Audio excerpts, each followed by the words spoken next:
Ya.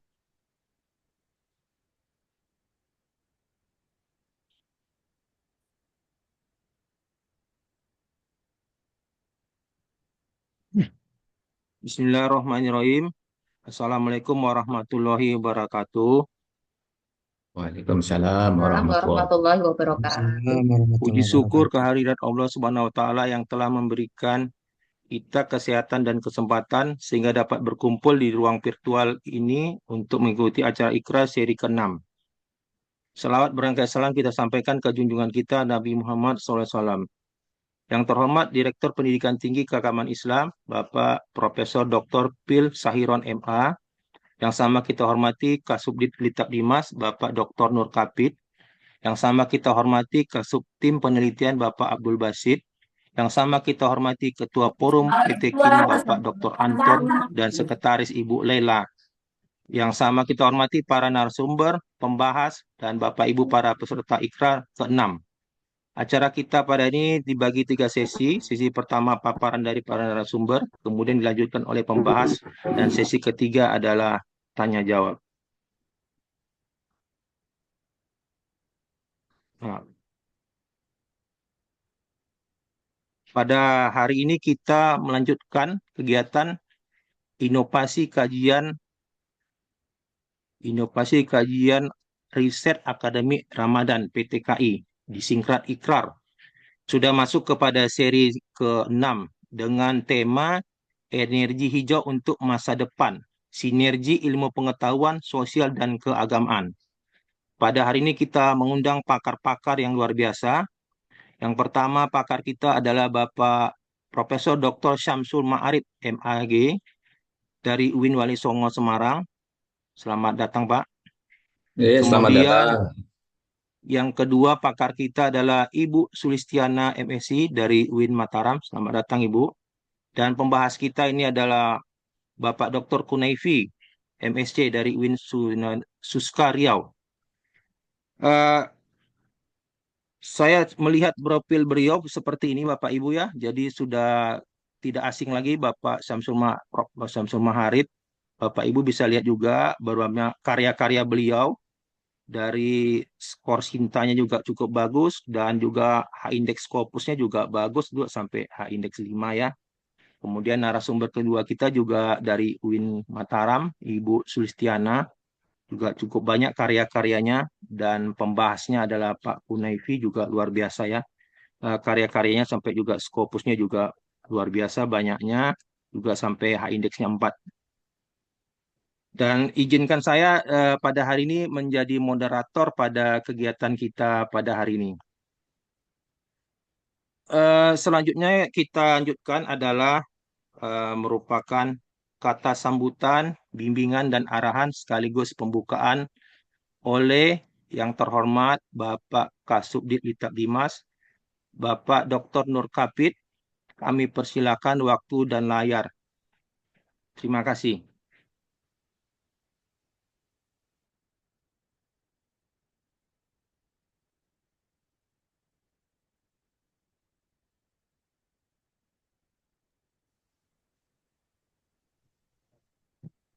Oke, baik.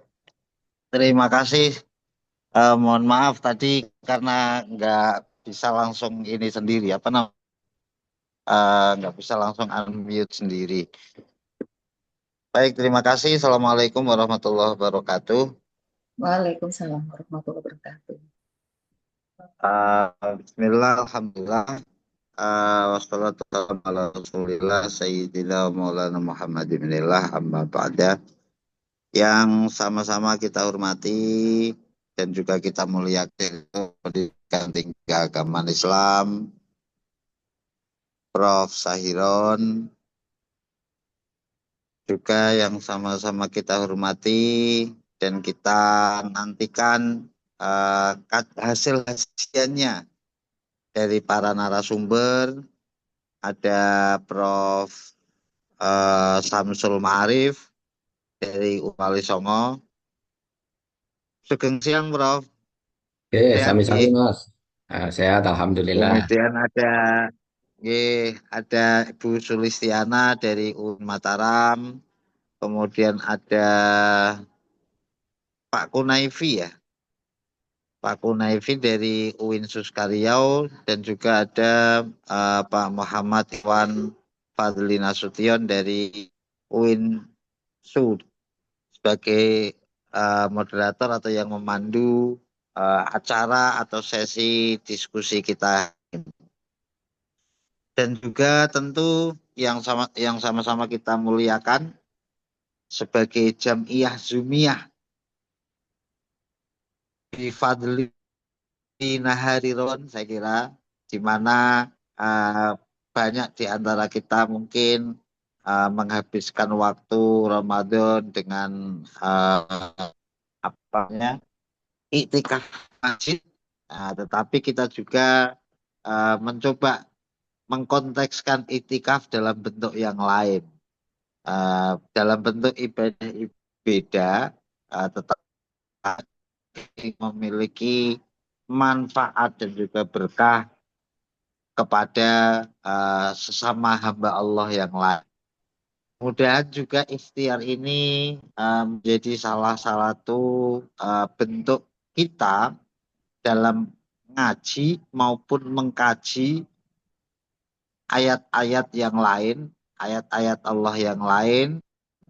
Artinya adalah bagaimana kemudian ini juga menjadi bagian dari tugas kita dalam proses untuk kemudian mendiskusikan ayat-ayat atau tanda-tanda kebesaran Allah melalui karya-karya ilmiah, melalui diskusi-diskusi ilmiah atau diseminasi hasil-hasil kajian-kajian yang ilmiah. Nah, tentu apresiasi yang juga harus kita sampaikan bahwa diskusi-diskusi ilmiah ini tidak mungkin terselenggara juga tanpa dukungan dari kawan-kawan, terutama dari Forum Kepala Pusat Penelitian Perguruan Tinggi Keagamaan Islam Negeri, koordinator atau ketua dan ibu sekretaris,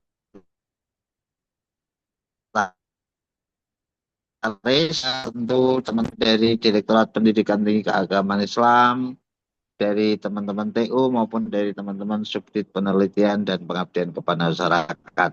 Nah, saya kira tanpa berpanjang lebar, ada satu hal yang ingin saya sampaikan di sini kepada Bapak Ibu dan juga kawan-kawan Jam'iyah Zumiyah siang hari ini, bahwa terkait dengan sertifikat, saya ingin menyampaikan secara langsung bahwa satu, memang ada kendala dan ini memang sedang dalam proses, tetapi memang sekali lagi teman-teman ini juga ada kendala soal kuota, maksudnya kuota sending atau sending ke user atau ke email yang sudah terdaftar. Nah, dan juga teman-teman ini sedang mencoba untuk kemudian memperbaiki sedari kemarin, tetapi ini masih belum selesai karena juga disambi dengan kegiatan-kegiatan yang lain, karena hampir tiap hari kegiatan online ini 2 hari sekali juga ada. Tapi insya Allah saya sudah tadi pagi ke teman-teman admin di TU Diktis bahwa kalaupun misalnya ini belum selesai ini, tetapi tetap bahwa sertifikat itu akan difiksasi dan akan dikirimkan ke seluruh email yang terdaftar sesuai dengan sesi pendaftaran atau pendaftaran di setiap sesi-sesi diskusi kita, baik itu yang terkait langsung dengan hasil penelitian maupun diskusi dengan yang terkait dengan informasi-informasi terkait dengan kesubditan. Jadi mohon Bapak Ibu nggak usah khawatir bahwa sertifikat ini akan hangus, enggak, hanya saja memang ini ada kendala-kendala teknis dan juga kesibukan teman-teman yang hampir setiap hari, terutama teman-teman teknis di TU untuk mempersiapkan itu semua. Nah, saya kira itu, kurang lebihnya mohon maaf. Nanti saya juga sambil insya Allah akan menyimak sampai selesai. Monggo saya kembalikan kepada moderator untuk kemudian memandu acara ini sampai dengan selesai. Terima kasih, kurang lebihnya mohon maaf. Wallahul muwaffiq ila aqwamit thoriq. Waalaikumsalam warahmatullahi. Waalaikumsalam warahmatullahi wabarakatuh. Terima kasih Bapak Kasubdit, Bapak Dr. Nur Kapit atas sambutannya. Selanjutnya acara yang kita tunggu-tunggu, acara inti adalah presentasi dari para pakar-pakar kita. Pada yang kesempatan pertama ini adalah disampaikan oleh Bapak Profesor Dr. Syamsul Ma'arif, MAG. Beliau merupakan peneliti ilmu pendidikan Islam, sosial, dan keagamaan. Lahir di Grobogan 30 Oktober 1974. Dia adalah dosen tetap di UIN Wali Songo Semarang ya. Kepada Bapak Profesor Dr. Syamsul Ma'arif kami undang untuk memberikan presentasinya. Waktu dan layar kami silakan. Terima kasih. Oke, terima kasih. Assalamualaikum warahmatullahi wabarakatuh. Waalaikumsalam warahmatullahi wabarakatuh. Waalaikumsalam warahmatullahi wabarakatuh. Alhamdulillah wa syukurillah wassalatu wassalamu ala rasulillah wa ala alihi wa sahbihi wa mawalah. La hawla wa la quwata illa billah amma ba'da. Yang sama-sama kita hormati Bapak Direktur Diktis, Prof. Zahiron, kemudian Bapak Kasubdit, dan para masyayikh, para profesor, para Bapak Ibu guru, Bapak Ibu dosen PTKIS, PTKIN, dan seluruh jamaah Zumiyah, bahasanya Mas Hafid, Mas Nur Hafid tadi ya, Pak Kasubdit kita ini.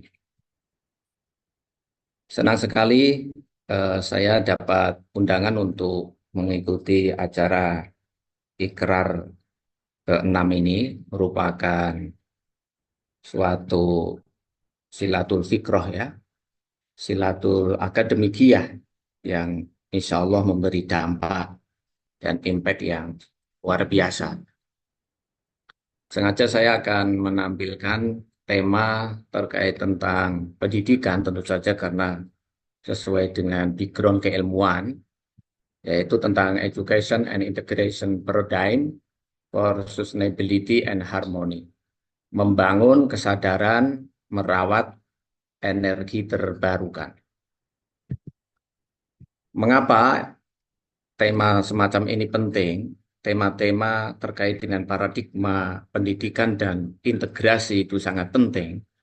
Karena sadar atau tidak sadar kita menghadapi dunia yang semakin kompleks, semakin masif ya. Seperti perubahan iklim yang begitu cepat dan sangat ekstrim bahkan. Fenomena seperti naiknya permukaan air laut, cuaca yang tidak menentu seperti di Semarang ini, kadang hujan, kadang panas. Sekarang ini panas ini. Semacam itu kebakaran hutan yang semakin meluas, hilangnya keanekaragaman hayati dan gejala-gejala nyata dari krisis-krisis yang terjadi di sekitar kita ini. Kemudian muncul ketidakadilan sosial ya, yang kaya semakin kaya, seperti lagu Rhoma Irama ya, yang miskin semakin miskin, dan disintegrasi budaya, semacam pudarnya nilai-nilai lama dan munculnya konflik yang terjadi dalam kehidupan masyarakat kita yang tentu saja disebabkan oleh berbagai faktor ya, baik itu sosial dan budaya maupun politik.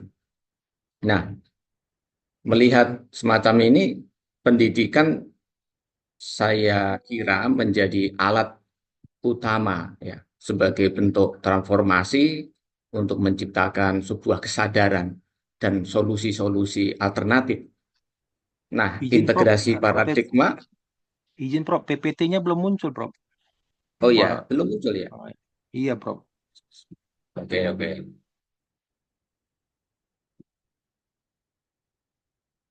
Mana tadi? Sebentar.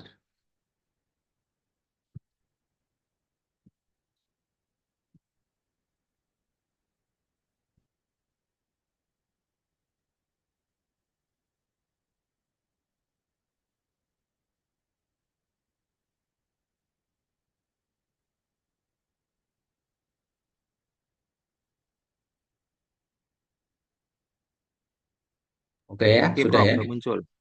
Oke ya, makasih. Nah, semacam ini menjadi suatu tantangan serius di, di antara kita semuanya dan saya kira pendidikan masih menjadi suatu yang sangat penting ya, untuk melakukan sebuah transformasi dan perubahan-perubahan ya. Begitu juga terjadinya semacam ketimpangan-ketimpangan akses pendidikan yang begitu mencolok ya, menciptakan semacam kesenjangan-kesenjangan sosial, ekonomi gitu ya, antara saya daerah satu dengan daerah yang lain gitu.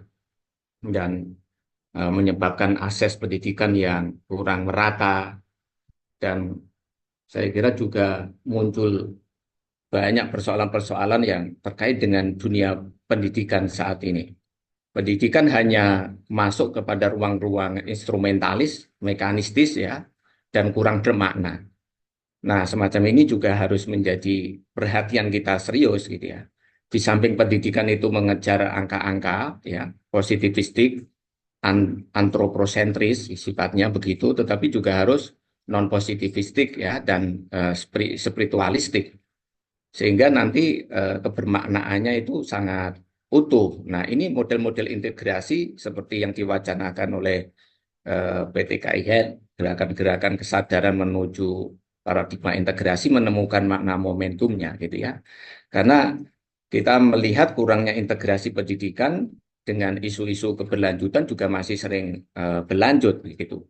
Integrasi semacam ini sangat penting untuk melakukan sebuah isu-isu menawarkan integrasi isu-isu keberlanjutan seperti perubahan iklim, keadilan sosial ya, konservasi sumber daya alam, semacam ini juga harus diperhatikan. Jangan sampai kita ini menjadi uh, masyarakat yang dolim ya. Kalau Al-Farabi mengistilahkan dengan Al-Madinah Al-Fasiqoh, yang salah satunya ya tidak beradab ya, tidak beretika dan tidak mampu bergaul, berkomunikasi dengan baik, harmonis antara satu dengan yang lain ataupun dengan alam ya.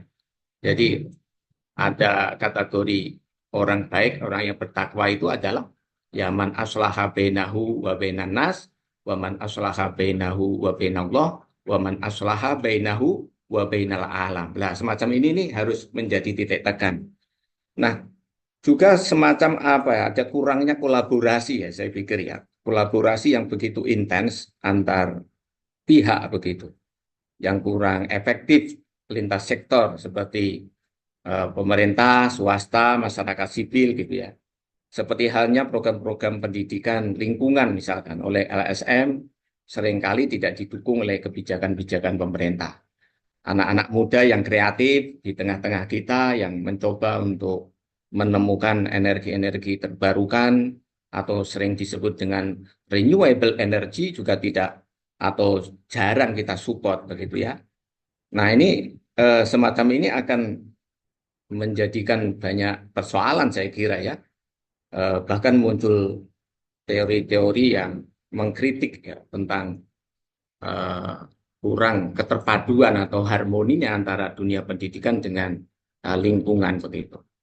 Maka kita bisa membaca dan mengeksplor teori-teori yang relevan ya untuk ya salah satu sisi menumbuh kembangkan kesadaran bagaimana kita berinteraksi dengan alam ya supaya ya, tidak menjadi manusia yang hanya eksploitatif ya, tetapi juga memiliki nalar atau paradigma konservasi atau lihibdil bi'ah, ya, lihibdil bi'ah.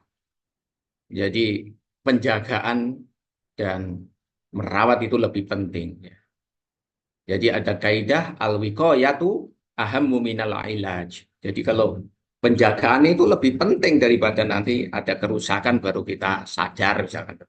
Nah, teori-teori seperti deep ecology itu sangat penting ya untuk bagaimana eh, untuk dijadikan semacam visuanalisis untuk membangun sebuah sikap kesadaran melihat terhadap kondisi-kondisi lingkungan di sekitar kita, terutama lapisan bumi yang terletak di paling luar atau di ekosfer ya, yang ini tentu saja juga perlu ada semacam keputusan atau kebijakan yang tepat ya untuk persoalan-persoalan ekologi dan bagaimana keselarasan dengan alam itu ya.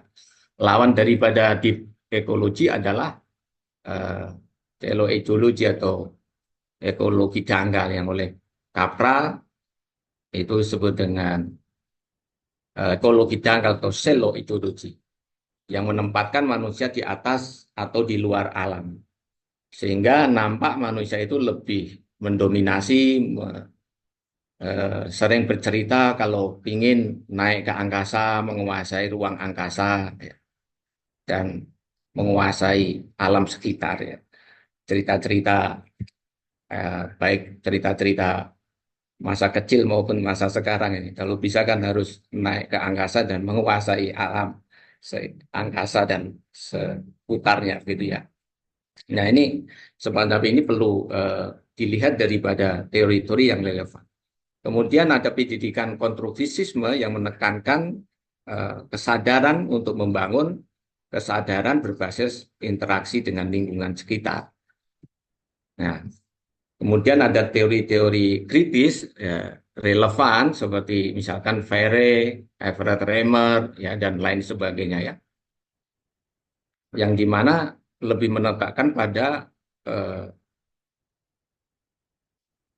kita sebagai upaya untuk memberdayakan potensi-potensi yang ada di dalam peserta didik, bisa mahasiswa, bisa peserta didik ya, bisa santri juga bisa, untuk bagaimana dia bisa menghadapi tantangan-tantangan yang terjadi di sekitarnya seperti ketidakadilan sosial, lingkungan, ataupun kebijakan-kebijakan yang terjadi yang mungkin kurang relevan atau tidak aktual atau tidak bersentuhan dengan problem-problem kekinian, current issues di tengah-tengah masyarakat. Nah, semacam ini perlu kita ketengahkan untuk membawa pendidikan di dalam konteks kebaharuan, dalam konteks bagaimana salah satu sisi adalah transmisi nilai, knowledge, tetapi juga bagaimana bisa melakukan sebuah perubahan-perubahan penyadaran, gitu ya. Dan saya kira juga supaya pendidikan ini tidak tereduksi maknanya, ya, tidak hanya mengejar yang luaran-luaran, yang materialistik dan kadang juga terjerembab pada bentuk-bentuk kapitalisasi. Bahkan kerusakan-kerusakan alam itu juga ditengarai akibat daripada kapitalisasi yang begitu kompleks gitu ya. Nanti bisa dieksplor dan dilakukan penelitian lebih lanjut tentang persoalan ini ya. Nah, jarang kira-kira pendidikan itu malah justru mempertanyakan sesuatu core, substansi atau intisari dari pendidikan itu sendiri. Misalkan tentang persoalan-persoalan metafisik, ya, gagasan-gagasan spiritual ataupun transendental. Intinya saat ini, ya, itu di era-era semacam ini itu perlu melakukan spiritualisasi pendidikan di tengah-tengah masyarakat yang sudah terjadi erose, bahkan demoralisasi, juga berkurangnya spiritualitas di tengah-tengah masyarakat kita ini. Nah, oleh karena itu pendidikan-pendidikan profetik harus disosialisasikan kembali, pendidikan yang menggairahkan semangat untuk bagaimana menjadi orang yang cerdas, tetapi juga berkarakter luhur, berbudi pekerti luhur, memiliki spiritualisasi dan memiliki kemampuan atau kompetensi metafisis ya untuk bagaimana dia mentransendenkan antara dunia materi dengan immateri. Karena memang pada faktanya dunia itu ada yang thinkable dan unthinkable gitu ya. Nah, dunia semacam ini perlu diharmonikan, bukan kepada suatu paradigma yang dikotomik, yang saling bertabrakan. Nah, kita juga bisa berkaca dengan teori-teori yang dikemukakan oleh Bapak Pendidikan kita, misalkan Ki Hajar Dewantoro ya. Yang ini saya pikir selaras dengan teori-teorinya Illig ataupun yang lain dengan Ronald Gross misalkan ya. Tentang makna substansi daripada pendidikan itu yang memerdekakan ya, yang memerdekakan, yang menumbuh kembangkan semangat dan melahirkan kesejahteraan lahir batin. Kalau dalam perspektif Ki Hajar Dewantoro, anak harus dibawa ke alam kasunyatan, alam-alam yang notabene eh, apa namanya memberitahu bahwasanya alam itu adalah jembatan-jembatan untuk menuju kepada Tuhan. Nah, semacam ini keren sekali kalau kita kaji lebih lanjut ya. Dan nampaknya sekarang ini sangat mulai pudar ya hal-hal semacam ini.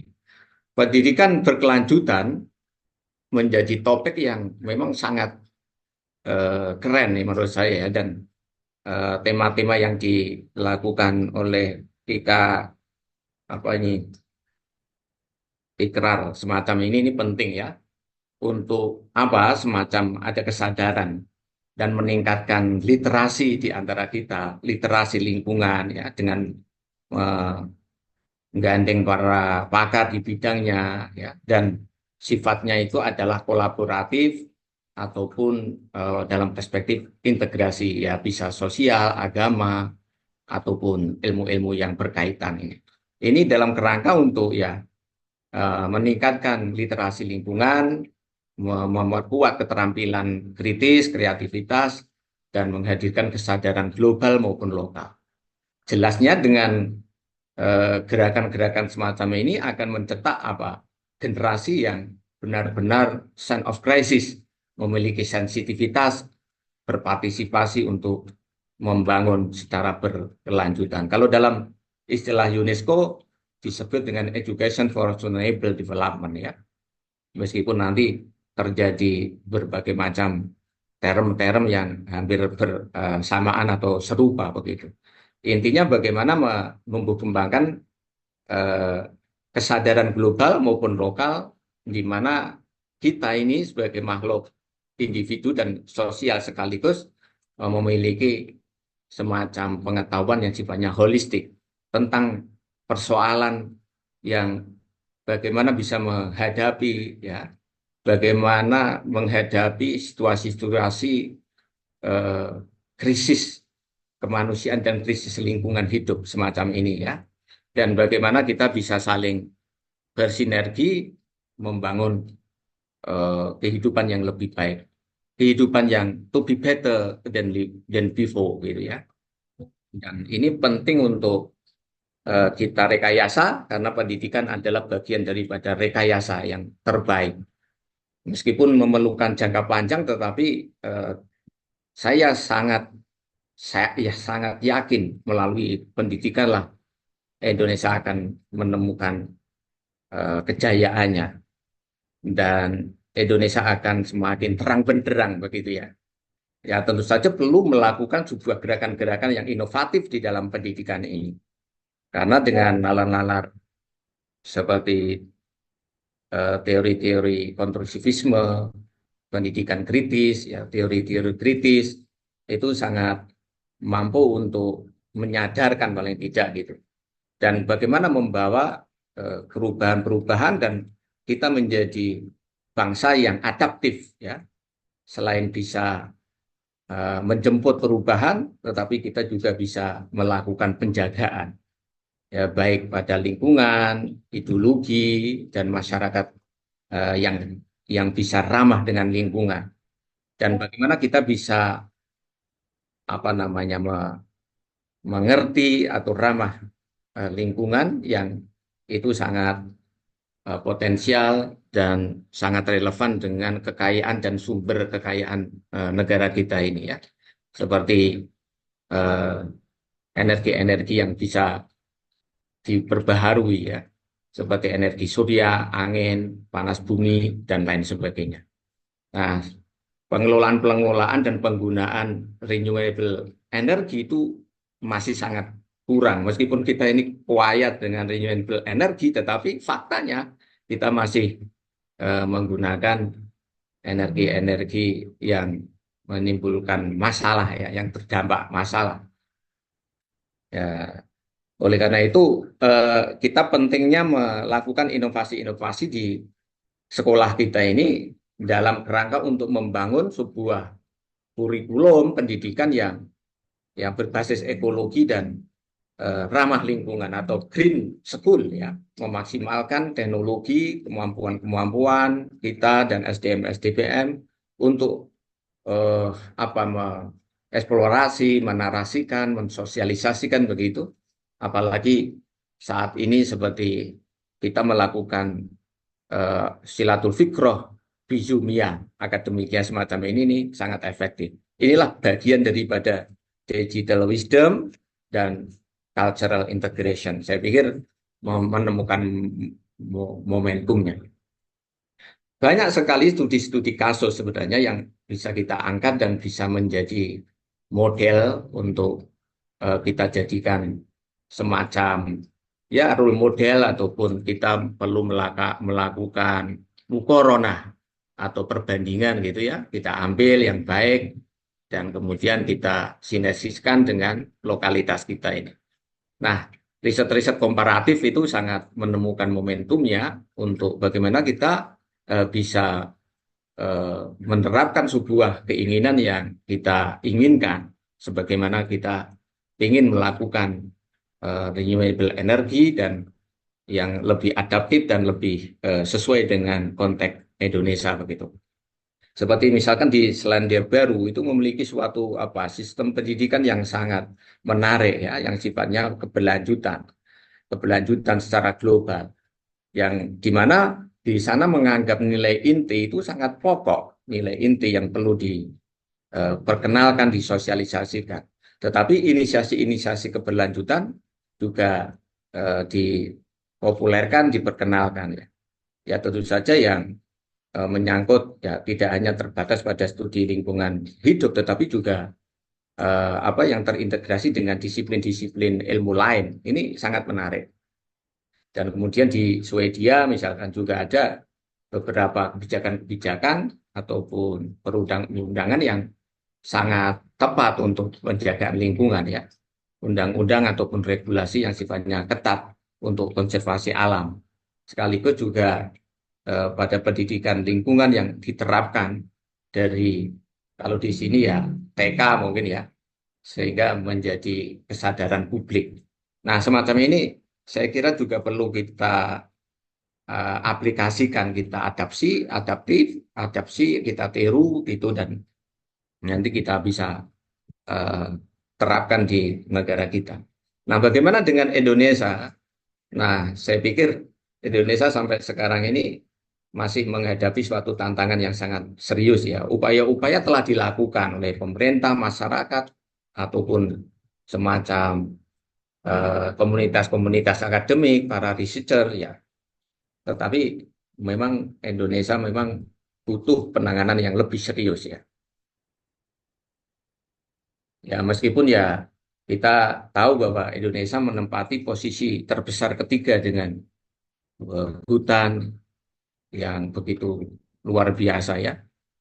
Dan kemudian juga mengalami kerusakan-kerusakan yang semakin parah ini ya di perhutanan kita. Kemudian ada semacam penebangan-penebangan liar. Kemudian membangun suatu lahan untuk kelapa sawit ataupun pertambangan, eksploitasi pertambangan. Ini saya pikir menjadikan suatu dampak-dampak yang tidak boleh kita abaikan gitu. Belum lagi kerusakan-kerusakan di ekosistem pesisir dan laut kita ya. Seperti ada isu-isu ya reklamasi ya, kemudian penangkapan ikan ilegal. Ini persoalan-persoalan yang begitu komplikan gitu ya. Nah, saya pikir kita harus tetap optimis menghadapi situasi-situasi seperti ini. Nah, caranya ya, ayo kita rekayasa kembali melalui pendidikan untuk menumbuh kembangkan sebuah kesadaran. Diperlukan kesadaran daripada kita atau seluruhnya lah yang tidak melihat dari pemerintah saja, tetapi juga masyarakat memiliki budaya-budaya yang beretika dan bagaimana kita bisa merawat dan bersinggungan dengan lingkungan hidup itu. Dan bagaimana kita bisa merawat dan memberlanjutkan ekosistem kita. Ya, tentu saja perlu adanya ketegasan sekali lagi ya rule of law itu penting juga ini. Jangan sampai dengan dunia industrialisasi tetapi malah justru berdampak serius di lingkungan ya. Seperti di Wali Songo ini baru menghadapi persoalan serius ya dengan limbah ya yang setiap hari itu kita menghirup udara yang tidak segar. Jadi ini bagaimana ini ketegasan daripada pemerintah itu, terutama di Jerakah dan sekitarnya ini. Ini baru menghadapi situasi serius seperti yang kita bahas seperti ini ya. Maka perlu ada komitmen di antara kita semuanya ya, dan perlu penegakan hukum yang konsisten dan berkelanjutan ya. Kalau kita melirik ya upaya-upaya yang dilakukan oleh pemerintah sebenarnya sangat optimis ya. Bahkan di Indonesia ini banyak usaha-usaha untuk menggunakan misalkan tadi renewable energy itu ya, seperti eh, apa namanya PLTS ya, pembangkit listrik tenaga surya di Cirata Japar itu ya. Itu ternyata juga terbesar 3 dunia ya. Jadi tidak main-main ya. Satu waduk tetapi mampu untuk mencukupi kebutuhan-kebutuhan energi yang terbarukan. Inilah sebuah transisi energi terbarukan yang saya pikir perlu dilakukan elaborasi-elaborasi yang sifatnya berkelanjutan dan sesuai dengan daerah ataupun lokalitas masing-masing. Seperti di Jawa Tengah ada di Jepara mungkin ya, itu perlu dikembangkan juga ataupun yang lain. Intinya saya masih yakin pendidikan ini menjadi instrumen penting dalam proses-proses perubahan dan kesadaran semacam ini. Nah, ini bentuk-bentuk optimisme ataupun kegairahan semangat yang perlu kita support di tengah-tengah masyarakat kita. Seperti misalkan ada sanggar-sanggar alam ya, seperti Salam ya, Sanggar Anak Alam dalam komunitas pendidikan alternatif yang di Yogyakarta. Ini kan menarik sekali, berbasis paradigma holistik, berpusat pada anak, tetapi juga berbasis pada nilai-nilai kearifan lokal serta keberlanjutan lingkungan. Semacam ini perlu kita support dan perlu kita sosialisasikan. Kalau bisa ya diteliti lebih lanjut begitu dari konsep, tujuan, ya metodologi, kurikulum hingga nanti bisa dibawa pada ruang-ruang yang lebih relevan ya di seluruh masyarakat Indonesia ini. Yang kalau itu istilahkan ya bisa mencakup sebuah strategi yang menggunakan momong, among, dan momong ya. Kalau dalam perspektifnya Ki Hajar Dewantara. Saya pikir sanggar-sanggar seperti ini kita sangat membutuhkan tidak hanya kasuistik ya, tetapi kalau bisa ya apa namanya menjadi gerakan kesadaran bersama ya. Nah, apalagi nampaknya pemerintah kita sudah sadar untuk memperlakukan kurikulum-kurikulum semacam ini di tengah-tengah masyarakat ya. Ya kita nantikan semoga saja kurikulum-kurikulumnya adalah yang relevan dengan isu-isu penjagaan kelestarian lingkungan dan kelestarian alam gitu ya. Memang kita membutuhkan banyak orang-orang jujur di tengah-tengah kita, gerakan-gerakan tulus, jujur gitu ya. Dan insya Allah lah alaikum bisyidqi fa inna sidqa yahdi ilal jannah. Kalau kita memiliki gerakan-gerakan atas sebuah kejujuran, ketulusan, ya insya Allah surga lah pahalanya begitu ya. Jadi al jannah fi qalbik. Jadi al jannah fi qalbik itu membangun ekosistem yang baik sehingga menghadirkan suatu kenyamanan, keramah tamahan, dan lingkungan-lingkungan yang baik, bersih, dan berkelanjutan. Itulah surga kita di dunia.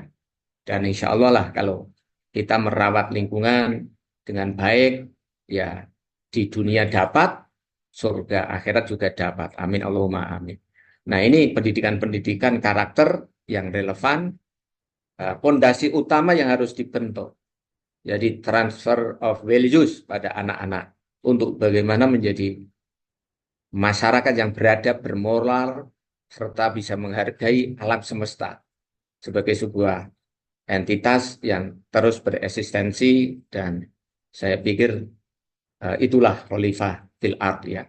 Sebagai abad dan khalifah fil ard itu adalah bisa ataupun mampu merawat ekosistem gitu. Nah, saya pikir semacam ini perlu kita lanjutkan gerakan-gerakan kesadaran dan tetaplah menjadi orang yang tulus, ikhlas membangun negeri. Meski banyak rintangan dan tantangan di depan mata, tapi yakinlah dengan kolaborasi semakin intensif melakukan rilah-rilah akademikiah, rilah ilmiah, insya Allah kita akan sinergis. Everything is almost impossible change without collaboration. Semangat dan ayo kita senantiasa membangun negeri untuk menatap masa depan yang lebih gemilang.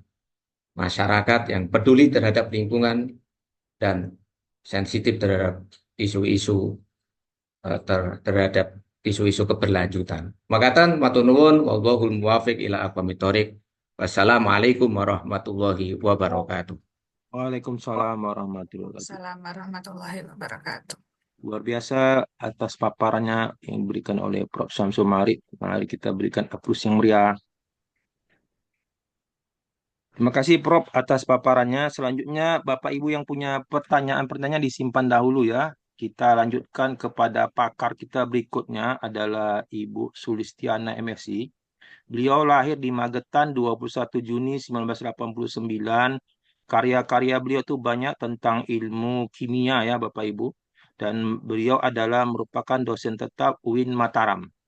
Kami undang Ibu Sulistiana MSI untuk memaparkan hasil daripada makalahnya.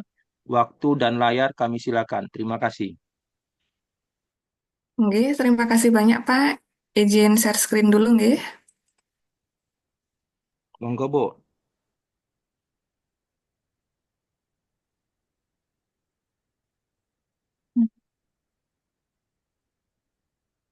Nggih.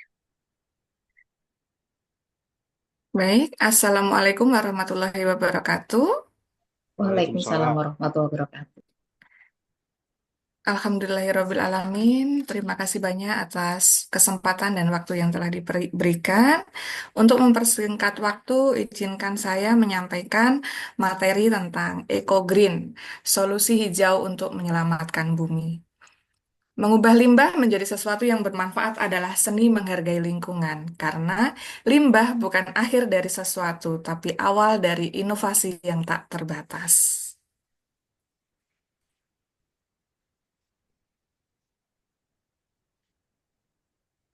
Untuk penelitian yang saya jalani sebagai Tridharma dosen dari 2019 hingga saat ini, yaitu pemanfaatan limbah organik di sekitar kita.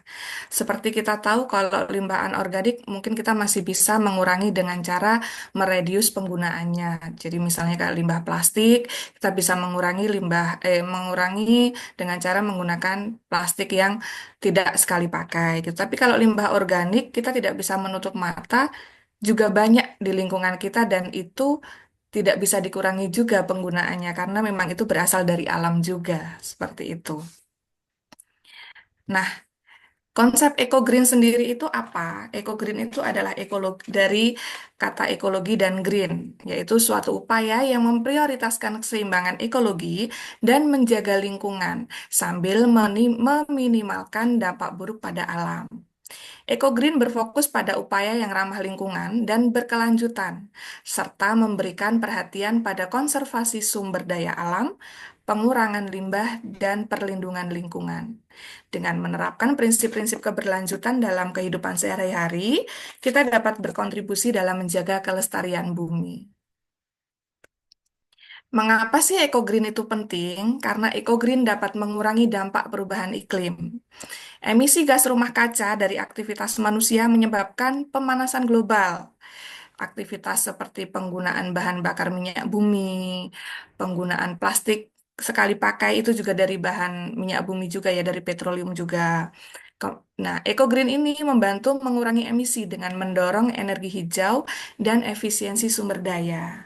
Kemudian, menjaga keberlanjutan sumber daya. Sumber daya alam seperti air, tanah, dan udara harus tetap dijaga agar tetap tersedia bagi generasi mendatang. Tidak hanya harus tersedia, tapi layak untuk digunakan. Air banyak, tapi kalau dia terpolusi, dia juga tidak baik untuk kita. Seperti itu. Kemudian, selain itu, EcoGreen juga dapat meningkatkan kesehatan manusia. Dengan adanya EcoGreen, maka polusi udara, pencemaran air, dan penggunaan bahan kimia berbahaya yang berdampak buruk pada kesehatan dapat diatasi dengan konsep EcoGreen. Konsep EcoGreen akan mendorong lingkungan menjadi lebih sehat. Prinsip utama EcoGreen ada 5, yaitu reduce, reuse, recycle, renewable energy, dan sustainable living. Dari reduce, kita mengurangi konsumsi energi, air, dan bahan bakar fosil. Kemudian dari reuse, kita menggunakan kembali barang-barang agar tidak cepat menjadi limbah. Recycle, daur ulang, mendaur ulang sampah plastik, kertas, dan logam untuk mengurangi pencemaran lingkungan. Renewable energy atau energi terbarukan, menggunakan sumber energi hijau seperti matahari, angin, dan biomasa. Yang kelima yaitu sustainable living, gaya hidup berkelanjutan, menerapkan pola hidup yang tidak merusak alam, seperti konsumsi makanan organik dan produk ramah lingkungan. Konsumsi makanan organik ini contohnya yaitu tanaman-tanaman yang tidak berpestisida berlebihan, karena ketika tanaman ini dikasih pestisida berlebihan, pupuk berlebihan, itu akan mencemari lingkungan. Seperti itu. Nah, contoh implementasi dari EcoGreen yang pertama adalah pengurangan plastik sekali pakai, menggunakan botol minum dan tas belanja yang dapat digunakan berulang kali, sehingga kita mengurangi limbah plastik. Kemudian yang kedua adalah penggunaan panel surya, mengurangi ketergantungan pada listrik berbasis bahan bakar fosil. Yang ketiga, transportasi ramah lingkungan, beralih ke kendaraan listrik atau menggunakan transportasi umum. Nah, yang keempat adalah pengolahan limbah organik, mengubah limbah rumah tangga menjadi kompos untuk pupuk, ataupun mengolah limbah lain, limbah organik lain, menjadi sesuatu yang lebih bernilai.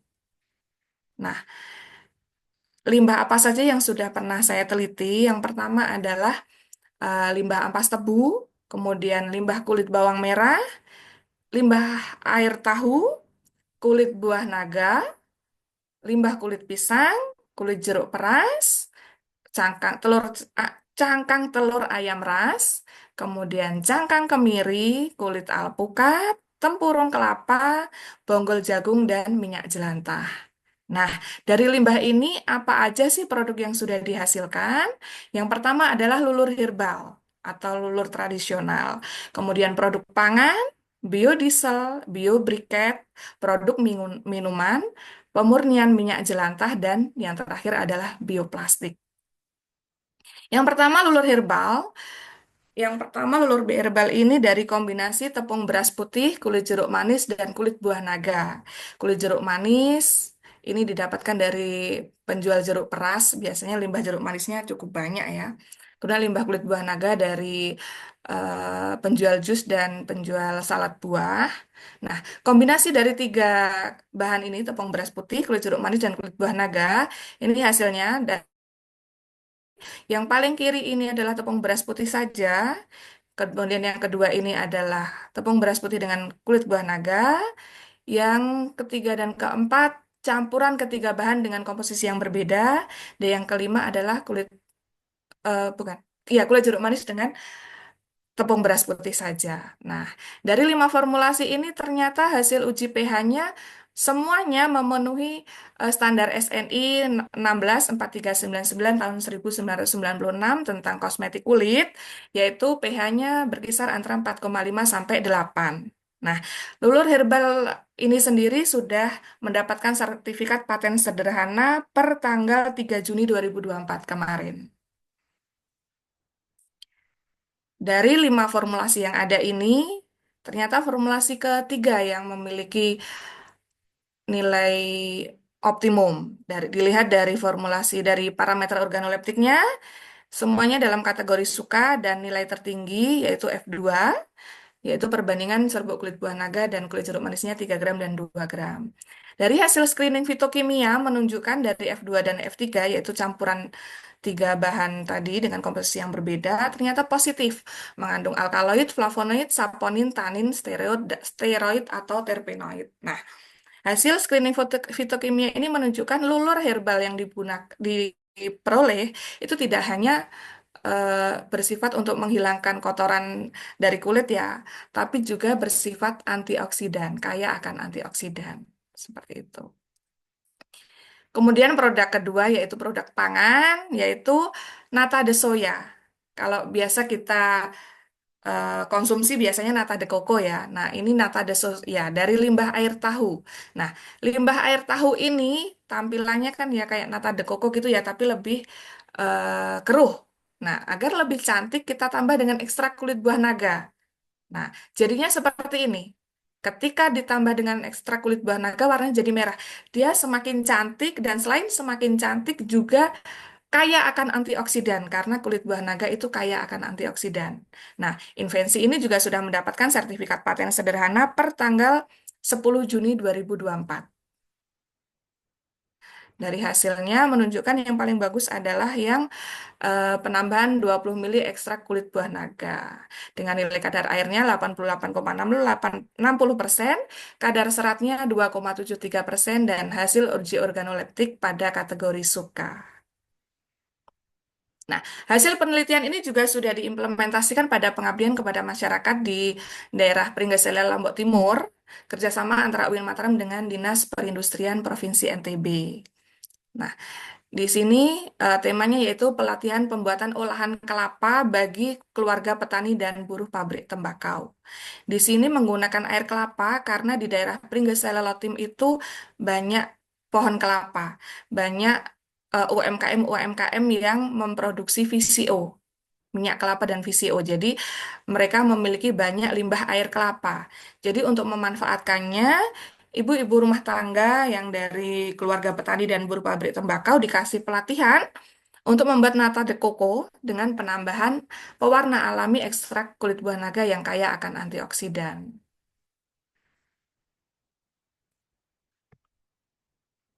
Nah, kemudian yang berikutnya yaitu pemurnian minyak jelantah. Pemurnian minyak jelantah menggunakan adsorben, limbah ampas tebu, dan kulit bawang merah. Jadi kita mengatasi limbah untuk mendaur ulang limbah menggunakan limbah. Jadi limbah ampas tebu bisa diperoleh dari penjual es tebu atau industri gula. Dan kulit bawang merah banyak ya kita hasil dari industri rumah tangga makanan ataupun kayak bawang goreng, itu bisa juga. Nah, hasil ujinya dari bilangan asamnya yang memenuhi adalah yang formulasi 2, yaitu di bawah 0,6, dan formulasi keempat. Kemudian yang peroksida juga. Dan yang apa namanya uji warna dan baunya juga 2 dan 4. Hasil invensi ini, pemurnian minyak jelantah ini, hasil skripsi dari mahasiswa yang mendapatkan skripsi terbaik pada acara BCRR yang diadakan di IAIN Amai Gorontalo pada tahun 2022. Tuh. Kemudian yang berikutnya adalah biobriquette, arang aktif untuk pembakaran ya, biobriquette, menggunakan tempurung kelapa, bonggol jagung, dan cangkang kemiri. Invensi briket ini dengan komposisi 25 gram tempurung kelapa, 15 gram bonggol jagung, 10 gram cangkang kemiri, sudah memenuhi standar SNI, yaitu nilai kadar airnya kurang dari 8%, kadar abu kurang dari 8%, nilai karbonnya angka tertinggi, dan nilai kalorinya lebih dari 5.000 kalori per gram. Hasil penelitian menunjukkan kadar airnya rata-rata 6,05%, kadar abunya 6,94%, kadar karbonnya 87,01%, dan nilai rata-rata kalornya adalah 7.200 kalori per gram. Penelitian BioBriket ini juga sudah mengikuti drafting paten di kantor Kemenkumham NTB tanggal 27 Juni 2024 kemarin. Nah, selain itu juga kita melakukan penelitian tentang produk minuman, yaitu menggunakan herbal sirih Cina dan limbah kulit buah naga. Sirih Cina atau kadang disebut daun suruhan ya, karena mirip dengan daun suruh, sirih. Nah, dari tiga variasi ini yang terbaik adalah yang suhu 70 derajat Celcius, kadar fenol tertingginya 15,735 miligram asam galat ekivalen per gram. Jadi, minuman herbal ini dia kaya akan antioksidan, sehingga baik untuk tubuh untuk menangkal radikal bebas yang banyak dihasilkan dari lingkungan maupun makanan yang kita makan. Nah, ini hasil uji organoleptiknya. Kemudian produk berikutnya adalah produk biodiesel menggunakan katalis cangkang telur ayam ras. Ini. Kemudian yang terakhir ini adalah yang bioplastik. Jadi seperti kita tahu bahwa plastik sekali pakai itu merupakan bahan yang serbaguna, ringan, kompatibel sebagai bahan untuk sekali pakai. Nah, bahan plastik ini itu sulit terdegradasi. Sehingga limbah plastik itu akan terurai menjadi mikroplastik. Nah, mikroplastik ini lah yang akan mencemari air, tanah, dan organisme. Seperti berita ini, 5 sungai NTB menjadi tong sampah terkandung 1.450 partikel mikroplastik. Dan kita yakini bahwa tidak hanya di NTB, di Indonesia bahkan di seluruh dunia, limbah plastik ini sudah menjadi sesuatu yang urgent untuk diselesaikan. Nah, dalam penelitian ini, kami mencoba untuk membuat ekstrak pektin dari kulit buah naga. Jadi kulit buah naga kita ekstraksi pektinnya, ini hasil pektinnya. Kemudian nanti akan digunakan sebagai filler bioplastik. Nah, hasil uji pektinnya itu menunjukkan memiliki fungsi yang hampir sama dengan pektin standar kulit jeruk. Nah, dari uji derajat esterifikasinya, dia rendah di bawah 50%, itu cocok untuk filler pada pembuatan bioplastik. Karena kalau nilai derajat esterifikasinya lebih dari 50%, dia tidak cocok untuk bioplastik karena tidak mudah larut dalam kondisi netral atau asam. Dia biasanya larutannya dalam air gula. Nah, biasanya pektin ini dipakai untuk makanan, untuk bahan makanan. Gitu. Nah, ini hasil ujinya. Yang paling bagus adalah kombinasi antara ketiga bahan, kulit buah naga, karagenan, gitosan, dan tepung pati tapioka. Diharapkan bioplastik yang dihasilkan ini dapat digunakan sebagai alternatif pengganti plastik petroleum atau plastik konvensional. Selain itu ada juga penelitian yang sedang berjalan, yakni penelitian pembuatan bioplastik, integrasi antara komputasi dan eksperimen laboratorium menggunakan bahan umbi sabrang lokal yang dimanfaatkan sebagai bahan ajar CMR. Penelitian ini mendapatkan hibah dari Erispro LPDP yang kemarin kerjasama dengan Kemenak itu yang Mora Airvan. Oke, saya rasa cukup. Jangan lupa mengubah yang terbuang menjadi yang berguna, karena limbah adalah masalah kita bersama. Terima kasih. Wassalamualaikum warahmatullahi wabarakatuh. Waalaikumsalam warahmatullahi wabarakatuh. Luar biasa presentasinya Ibu Sulistiana. Luar biasa. Jadi harusnya sampah dibuang menjadi dapat digunakan kembali ya Bu. Mari Nggih. kita beri tepuk tangan yang meriah buat Ibu Sulistiana. Bapak Ibu yang punya pertanyaan masih disimpan dahulu. Kita masih ada satu pakar lagi yang akan memberikan pembahasan terhadap paparan-paparan yang diberikan oleh pakar-pakar kita sebelumnya. Ada pakar kita yang ketiga menjadi pembahas adalah Bapak Dr. Kunaifi ya. Bapak ini banyak merupakan dosen tetap UIN Sultan Syarif Kasim Riau. Kalau kita lihat penelitian-penelitian beliau itu banyak tentang energi efisiensi, renewable energy, dan energy engineering. Jadi Bapak ini orang engineering. Kami undang Pak Dr. Kunaifi untuk memberikan pembahasannya. Waktu dan layar kami silakan. Terima kasih. Baik, terima kasih kepada Pak Moderator, Pak Dr. Muhammad Irwan Fadil Nasution dari Medan. Jadi suara saya kedengaran Pak Irwan ya? Jelas Pak, jelas. Baik, terima kasih. Jadi kita ini berada di berbagai posisi yang berbeda ini. Ada yang di Riau, ada yang di Semarang, ada di Medan, ada di Mataram, dan penonton kita mungkin berada dari tempat yang lain pula. Perkenalkan, nama saya Kunaifi, jadi saya diminta oleh Pak Dr. Alex Wenda sebagai Sekretaris LPPM di UIN Suska Riau untuk membahas presentasi pada kegiatan Ikrar yang ke-6 pada sore hari ini. Gitu. Supaya saya lebih terstruktur menyampaikannya, Pak Moderator, saya izin untuk share juga PowerPoint saya. Gitu. Silakan Pak.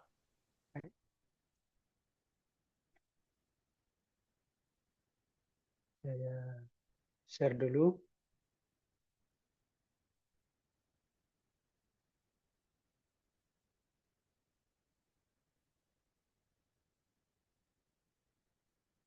Baik, mudah-mudahan sudah terlihat ya Pak ya.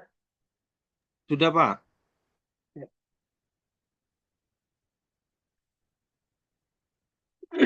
Bapak Ibu sekalian, kita telah mendengarkan presentasi yang luar biasa dari pembicara kita. Yang pertama adalah dari guru kita, Profesor Dr. Samsul Ma'arif dari Semarang, dan kemudian dari Ibu Sulistiana, ahli kimia dari Mataram. Saya betul-betul terkesan dengan presentasi beliau berdua dan mudah-mudahan apa yang akan saya sampaikan ini cukup relevan sehingga bisa bermanfaat untuk para pendengar kita. Saya akan mulai untuk mengajak kita membayangkan kita berdiri di sebuah tepi sungai. Mungkin ini adalah sungai di masa kecil kita dulu, dan bagi saya ini agak personal karena ini adalah sungai di masa kecil saya. Jadi air sungai ini begitu jernihnya, begitu bersihnya. Orang menggunakan sungai ini untuk mandi, untuk mencuci juga, dan bahkan untuk buang air juga di sungai yang sama. Gitu. Dan termasuk air minum juga diambil dari sungai yang sana. Betapa percayanya masyarakat kepada kebersihan sungai itu. Seiring waktu, umur kita bertambah, kemudian kita pun menjadi semakin dewasa, lalu kita menjadi saksi bahwa standar hidup manusia semakin lama semakin tinggi. Pola pikir kita pun semakin lama semakin maju, kemudian teknologi semakin modern, dan orang-orang pun relatif menjadi semakin makmur. Seiring dengan itu, jumlah sekolah-sekolah dan universitas semakin banyak tumbuh di mana-mana, sehingga melahirkan sangat banyak orang-orang berintelektual tinggi dengan gelar yang sambung menyambung. Tetapi apa yang terjadi dengan sungai kita yang sama? Air yang tadinya jernih kemudian berubah menjadi kotor, menjadi tercemar, sehingga tidak ada lagi orang yang berani mandi di sana, mencuci, apalagi menjadikan airnya sebagai air minum. Bahkan jumlah ikan-ikan yang tadinya banyak di sungai itu berkurang secara drastis. Sumber protein yang tadinya berasal dari ikan, dari sungai, kemudian pindah ke tambak-tambak atau bahkan ke pasar. Kegiatan-kegiatan penambangan batu, penambangan kerikil, pasir, bahkan penambangan emas ilegal bisa menjadikan sungai kita, yaitu sungai yang sama, merubahnya menjadi kenangan masa lalu, tidak hanya dari aspek waktu, tetapi juga dari keindahannya, dari kesehatannya, dan dari keselamatannya. Sungai yang tadinya menjadi bagian hidup kita, kemudian diperkosa secara sengaja. Pertanyaan besar di sini adalah siapa pelaku ini semua?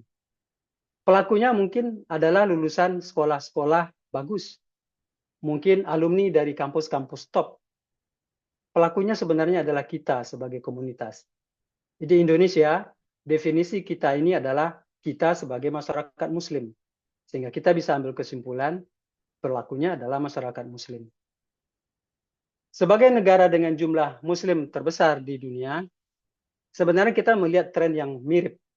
Bagaimana ajaran Islam yang sebenarnya sempurna, tetapi belum terwujud dalam kehidupan kita sehari-hari. Ini adalah tabel yang cukup terkenal, yaitu Islamicity Rankings, yang terakhir diupdate tahun 2022.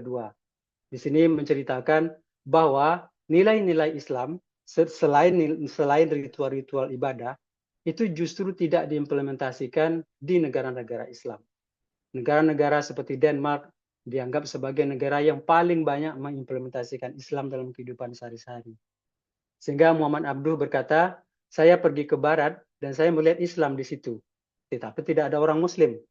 Kemudian saya kembali ke timur, saya melihat Muslim di sana, tetapi tidak melihat Islam diimplementasikan di sana.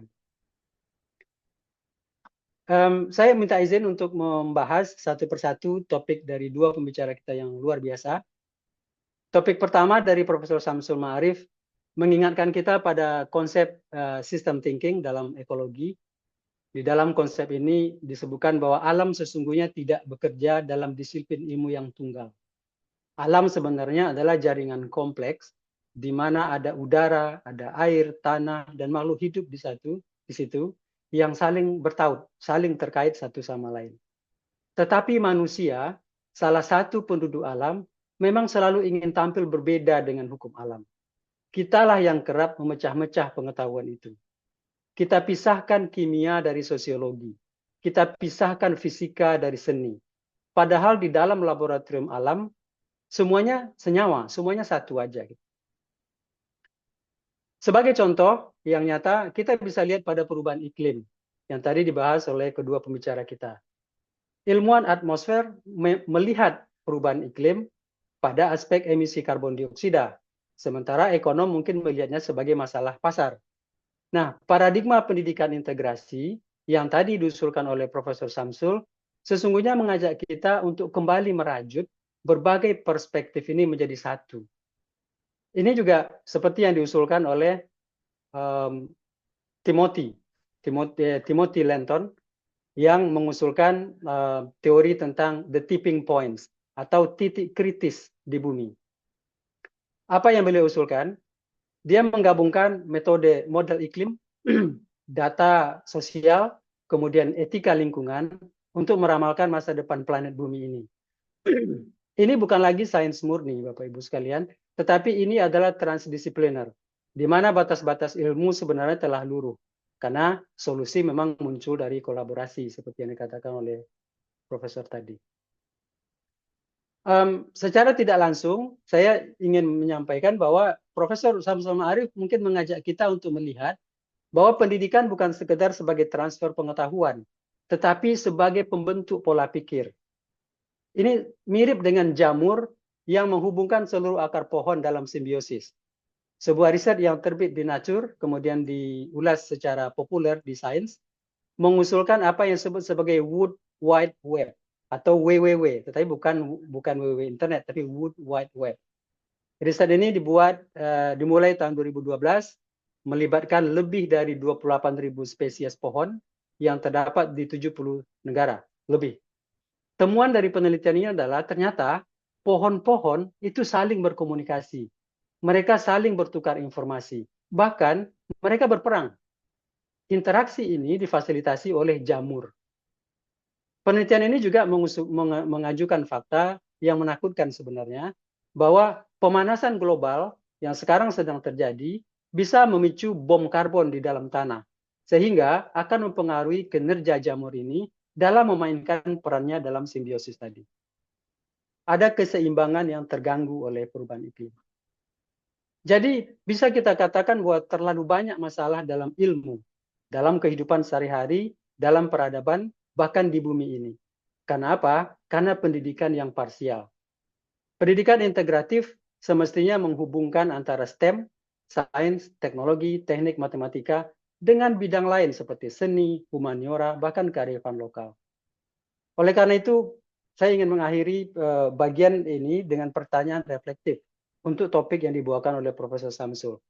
Bagaimana jika kurikulum masa depan itu dirancang seperti ekosistem, di mana setiap mata pelajaran adalah spesiesnya, yang mana mereka spesies ini saling bergantung satu sama lain. Bapak Ibu sekalian, topik yang kedua dari Ibu Sulistiana membawa saya pada penelitian yang terbit di Nature Communication. Penelitian ini mengusulkan pemanfaatan enzim yang ada pada air liur larva Galeria melonella. Ini adalah ulat lilin ya.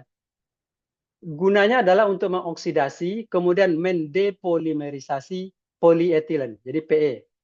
Polietilen ini adalah salah satu plastik turunan dari polyethylene yang paling banyak diproduksi saat ini dan kokoh, sangat sulit untuk diuraikan. Begitu dia dimasukkan ke dalam tanah, butuh waktu puluhan tahun untuk membuatnya terurai.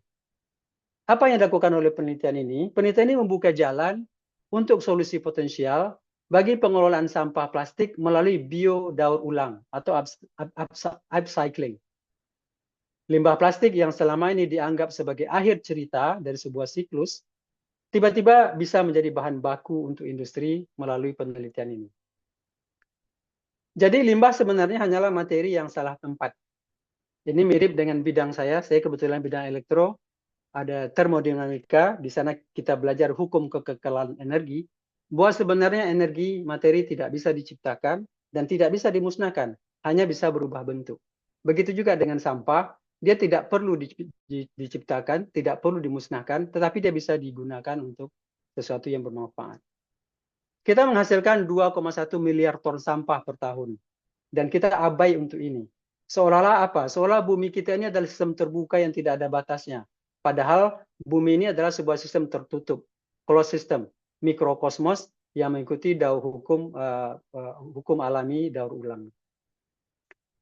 Sebuah contoh yang revolusioner datang dari Denmark, dari Kalundborg Industrial Symbiosis.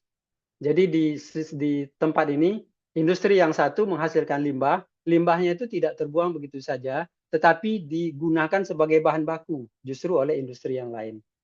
Jadi ini disebut dengan biomimicry karena meniru cara ekosistem untuk mengalirkan energi tanpa menyisakan sampah. Dan ini telah mendorong ekonomi sirkular dan memberi manfaat bagi lingkungan hidup dan ekonomi lokal di sana.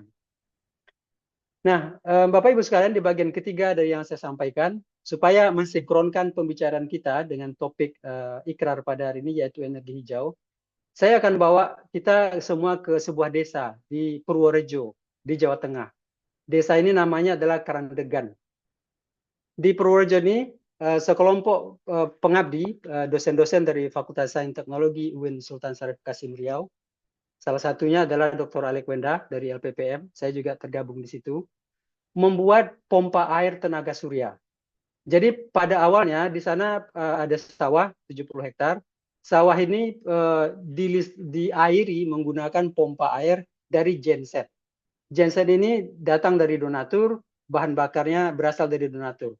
Sampai suatu ketika donaturnya tidak punya uang lagi untuk membeli bensin, membeli solar, sehingga akhirnya kembali sawah ini panen 1 kali setahun. Kemudian kita melakukan pengabdian di sana dan membangun alat ini dengan bantuan dari pemerintah Jawa Tengah, sehingga sekarang dengan aplikasi pembangkit listrik tenaga surya digunakan untuk memompa air, sawah ini kembali bisa beroperasi untuk panen 3 kali dalam setahun. Pada akhir tahun 2024 kemarin, dengan alasan adanya pompa air tenaga surya di sana, sawah ini dipilih menjadi tempat peringatan Hari Desa Nasional. Sesungguhnya Indonesia bisa menjadi pelopor transisi energi terbarukan ini. Kita adalah negara tropis di Khatulistiwa, sehingga kita punya potensi besar dalam bidang energi surya dan pertanian. Topografi Indonesia ini bergunung berbukit, sehingga ada potensi besar energi air dan pump hidro. Kemudian kita punya iklim tropis hutan hujan, sehingga negara kita sangat subur. Keanekaragaman hayati kita sangat tinggi. Ini membuka potensi besar untuk biomasa. Selain itu, Indonesia adalah ring of fire, sehingga berpotensi besar sebagai pengguna energi panas bumi yang terbesar di dunia. Jadi Bapak Ibu sekalian, terutama untuk biomasa dan panas bumi, Indonesia bisa menjadi yang pertama, yang nomor 1 di dunia. Di UIN Suskaryau, kita sudah mulai membuka program studi energi terbarukan ini sejak 2010, yaitu 15 tahun yang lalu. Dan ini dititip pada salah satu konsentrasi di program studi teknik elektro. Di sana mahasiswa belajar tentang dasar-dasar energi terbarukan, kemudian mereka belajar energi terbarukan mulai dari sumber-sumbernya, sampai kepada teknologinya, sampai bagaimana mendesainnya. Mereka juga belajar tentang teknologi bagaimana menghemat energi, baik melalui audit energi, manajemen energi di industri, kemudian menggunakan kendaraan listrik, dan secara spesifik bagaimana energi berkelanjutan bisa diterapkan di negara kepulauan seperti di Indonesia ini. Dalam 15 tahun pengalaman tersebut, UIN Suska Riau telah melaksanakan beberapa hal terkait tridharma perguruan tinggi, terutama pengabdian masyarakat. Ini adalah beberapa kegiatan-kegiatan pengabdian masyarakat, yaitu pembangunan lampu surya di desa sangat terpencil. Kemudian pada gambar yang kanan itu adalah memberikan listrik kepada sebuah pesantren yang sangat terpencil. Kebetulan pesantren ini punya Ustadz Abdul Somad. Kemudian kita juga membangun pembangkit listrik tenaga surya untuk rumah-rumah di tempat terpencil di tengah kebun sawit. Pada gambar tengah ini kita membantu Bank Indonesia membangun pembangkit listrik tenaga surya di 16 lokasi di Indonesia, mulai dari Aceh sampai di Maluku. Dan pada gambar yang kanan ini adalah kita membangun pompa air laut tenaga surya masih di Jawa Tengah, yaitu di Pantai Jetis di Purworejo, di mana di sana ada petambak garam. Mereka menggunakan genset untuk memompa air garam ke atas, dan kali ini mereka menggunakan energi surya yang gratis dari Allah Subhanahu wa Ta'ala untuk memompa air untuk tambak garam di sana. Selain itu, kita juga terlibat dalam berbagai macam kerjaan konsultasi bersama pemerintah provinsi, kemudian dengan PLN, dan dengan beberapa lembaga di berbagai negara. Ada dari Singapura, dari Finlandia, dari Jerman, dari Amerika Serikat. Kemudian kita juga melakukan kerja-kerja terkait energi terbarukan bersama negara-negara di Thailand, kemudian di Jepang.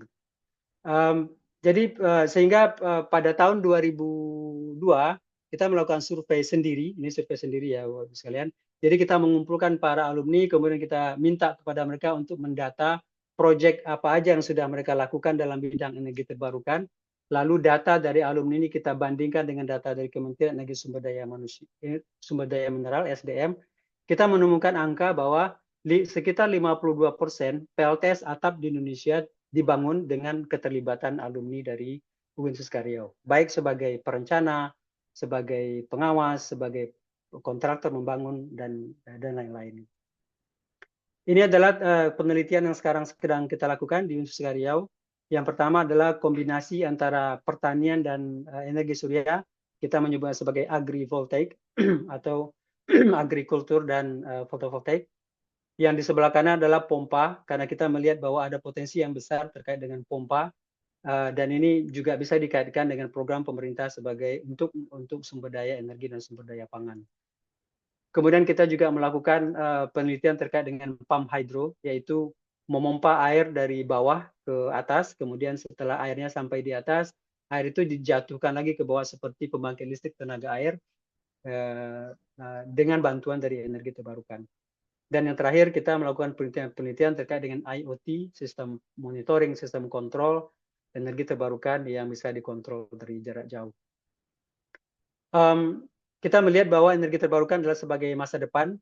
Energi terbarukan bukan hanya tentang mengganti sumber energi yang dibutuhkan oleh manusia, tetapi sesungguhnya kita merombak cara kita berpikir dari eksploitasi minyak bumi, gas, batu bara, menjadi simbiosis dengan energi terbarukan. Sebagai penutup, saya ingin menyampaikan teori Gaia Hypothesis dari James Lovelock. Lovelock mengatakan bumi ini adalah sebuah organisme hidup yang menjaga keseimbangannya sendiri. Oleh karena itu, pendidikan integratif dan pengelolaan limbah adalah dua nada dalam simfoni bumi kita ini. Marilah kita ajarkan anak-anak kita, mahasiswa-mahasiswa kita, bahwa matematika sesungguhnya adalah bahasa alam, bahwa puisi bisa lahir dari reaksi kimia, bahwa botol plastik yang sudah menjadi limbah adalah puzzle-puzzle yang sebenarnya menunggu kita untuk disusun ulang kembali. Sungai kita yang mungkin akan kembali jernih dan sehat, bukan karena teknologi ajaib yang bisa memungkinkan itu, tetapi karena lulusan lembaga-lembaga pendidikan kita pada akhirnya akan paham bahwa sains sebenarnya adalah seni untuk memahami hubungan-hubungan. Oleh karena itu, integrasi dalam hal ini adalah kunci. Semoga refleksi ini yang sederhana menginspirasi kita untuk tidak melihat lagi dunia sebagai sebuah kumpulan fragmen, tetapi kita melihatnya sebagai mozaik yang menanti sentuhan integratif dari kita. Demikian refleksi sederhana dari saya. Mohon maaf kalau ada yang kurang berkenan. Billahi taufiq wal hidayah. Wassalamualaikum warahmatullahi wabarakatuh. Waalaikumsalam warahmatullahi wabarakatuh. Assalamualaikum warahmatullahi Luar wabarakatuh. biasa Pak Kunaifi ya, penelitian-penelitiannya. Mari kita berikan applause yang meriah buat ketiga pakar kita. Di pakar-pakar kita sudah Bapak Ibu kita mendengarkan bagaimana tentang yang namanya pelestarian lingkungan, kemudian ada sampah yang harus digunakan, dan bagaimana energi-energi keterbaruan yang bisa kita kembangkan di Indonesia Raya ini cukup banyak Bapak Ibu ya. Selanjutnya kita mengundang Bapak Ibu untuk memberikan mungkin tanggapan ataupun pertanyaan kepada ketiga pakar kita. Monggo Bapak Ibu silakan ditunjukkan simbol tangannya. Siapa Bapak Ibu? Langsung live bertanya. Monggo Bapak Ibu. Ayo. Siapa gerangan? Bapak Ibu, silakan. Kami undang untuk memberikan tanggapan, masukan maupun pertanyaan. Nggak ada, Bapak Ibu. Gimana? Kalau nggak ada, saya dulu yang bertanya lagi tuh ya. Ini khusus buat Prof ini, Prof yang ahli dalam dunia pendidikan ini, Prof. Ini Indonesia Raya ini cukup luas ya, Prof ya. Juga kita kekayaan alam ini memang sudah berlimpah lah ya. Mulai dari dimanapun tempatnya di Indonesia ini, dari Sabang sampai Merauke, kayaknya kita sangat kaya. Dan kalau kita lihat ini kekayaan kita ini juga membuat bangsa-bangsa lain juga menjadi dalam tanda petik ngiler ya gitu karena kekayaannya luar biasa. Hasil-hasil tambangnya, bumi dan lain-lain. Tetapi ya Bapak Ibu kadang-kadang kita juga miris gitu ya. Eksploitasi itu luar biasa kadang-kadang. Bagaimana tentunya kekayaan alam Indonesia Raya ini mungkin untuk anak cucu kita perlu juga lah dipertimbangkan gitu ya. Nah, mungkin Bapak Ibu, saya izin bertanya kepada Prof yang ahli ini, bagaimana kira-kira mungkin dari sisi kita sebagai dunia pendidikan apa dari khususnya Kementerian Agama ya, dari mulai dari SD mungkin sampai perguruan tinggi, bagaimana mungkin yang perlu disiasati sehingga kurikulum atau apakah itu namanya sehingga pemahaman yang namanya melek ataupun tadi terhadap lingkungan ini menjadi bukan hanya sekedar apa itu cakap-cakap omon-omon gitu kan tetapi dalam bentuk nyata gitu. Nah, mungkin itu pertanyaan yang dari moderator ya buat buat Prof mungkin. Terima kasih Prof. Memulai dari teman-teman yang belum ada Bapak Ibu. Silakan mungkin ada tanggapan Prof. Oke, terima kasih. Pertanyaan yang padat ya, sangat padat sekali ya. Memang Indonesia itu kaya, negara kaya, dan jangan khawatir tentang kekayaan itu. Tetapi kita berhubungan dengan kekayaan ini, cara pandang kita bagaimana?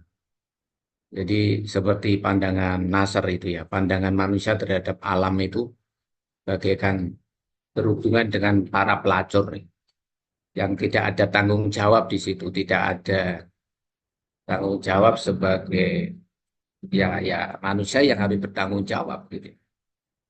Makanya daya-daya eksploitasi memenuhi keinginan-keinginan manusia itu ya.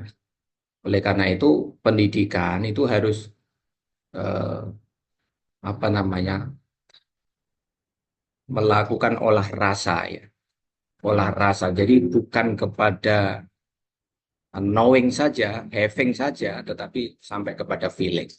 Tadi gambaran daripada peneliti kita tadi ya luar biasa dari gambaran eh, before dan after tadi ya. Itu kan menjadi pukulan telak bagi kita semuanya. Jangan-jangan semakin tinggi pendidikan semakin rakus, eksploitatif, tidak bijak begitulah kira-kira gitu. Makanya inilah pentingnya kita ini menarik kepada suatu perspektif yang integratif gitu ya. Ya knowing penting, feeling juga penting, doing bersikap, bisa menghargai, bisa merawat, itu lebih penting gitu ya. Oleh karena itu, ayolah pendidikan ini saya sarankan ya bisa menghadirkan kesadaran metafisik sebagai ultimate nature gitu ya. Nah, ini pakar-pakar sebenarnya para filosof-filosof kita dulu juga banyak menawarkan konsep-konsep yang sama ya. Al-Farabi, Ibnu Sina, macam-macam lah para filosof kita yang luar biasa itu. Yang intinya mereka-mereka semua itu mengajarkan kepada kita kalau proses pendidikan itu ya harus senantiasa dalam proses pembimbingan yang terus-menerus. Jadi pembimbingan yang tidak hanya sekedar rasionalitas belaka, tetapi kalau bisa ya meningkatkan apa namanya diri, spiritualitas dan takarrub kepada Allah, Tuhan semesta alam. Lah ini ada Tuhan semesta alamnya ini. Ya intinya dengan konsep tauhidi itu artinya dia semakin mampu untuk menjadi hamba-hamba yang pasrah, yang taat ya, taat aturan, taat hukum gitu ya, dan mampu merawat bumi ini gitu ya. Jadi intinya ada hubungan lah yang perlu dikaji secara serius antara science and religion ini. Jadi kalau menurut Hawke ya, John Hawke kalau tidak salah itu dalam bukunya Science and Religion ini sangat menarik ini. Jadi seperti pendidikan-pendidikan agama itu sangat menemukan momentumnya di era-era seperti ini. Karena agama itu sangat apa berperan memberikan dasar-dasar keyakinan adanya rasionalitas alam ya sebagai asumsi yang dibutuhkan oleh sains. Ya, jadi eh, ada peletak dasar fondasi yang memperjumpakan dan justru dengan agama itulah sains menemukan cahayanya, memberikan cahaya terhadap sains dan akhirnya juga bermanfaat, berkelanjutan dan eh, berdampak kemanfaatan bagi kita semuanya. Mungkin itu komentar saya dan mungkin karena ada adzan ini saya ini ya dulu. Makasih Prof atas masukannya Prof. Bapak Ibu mungkin ada yang mau tanya, silakan Bapak Ibu. Ini ada di kolom chat, ini ada uh, Bapak Ibu, ada dari Prof. Nepi ya, Prof. Nepi. Salam warahmatullahi wabarakatuh, katanya. Materinya bagus, sadaya narasumber. Nuhun jelaskan sains terapan yang hasilkan energi hijau. Tuh tentunya berasal suatu konstruksi epistemologi katanya dan landasan ontologis, teologis bersifat integratif dan interdisipliner. Seperti apa katanya? Mungkin Bapak Ibu mana ini? Prof. Prof. Samsul Ma'arif mungkin ya.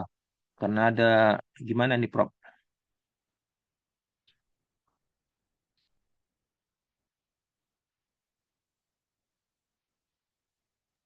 Maaf ada adzan, saya tidak bisa ini sebentar. Iya Prof.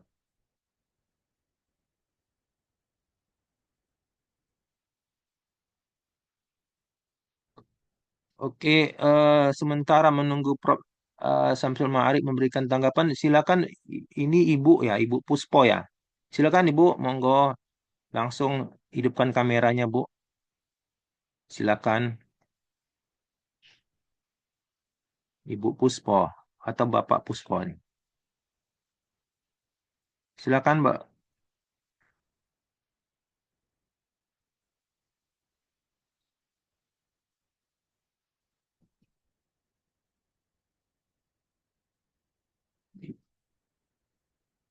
Ibu Puspo atau Bapak Puspo ini. Silakan langsung bertanya. Mana? Oh, mic-nya.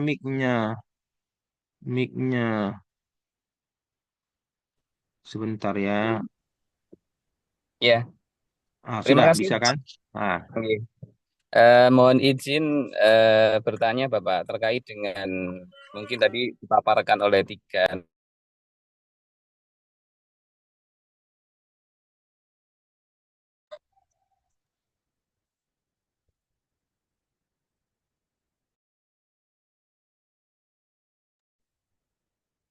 Silakan Pak Puspo.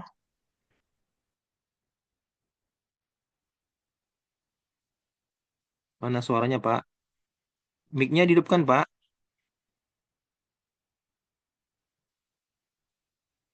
Masih di mute itu Pak. Ah, itu Pak. Oke Pak. Silakan Pak. Oke, terima kasih Bapak. Tadi beberapa narasumber sudah memaparkan terkait dengan bagaimana manusia merespon krisis alam, terus kemudian bagaimana energi hijau yang harus terus digaungkan. Di sisi yang lain, saya melihat mungkin pertanyaan moderator tadi juga menarik untuk saya ikut berkomentar.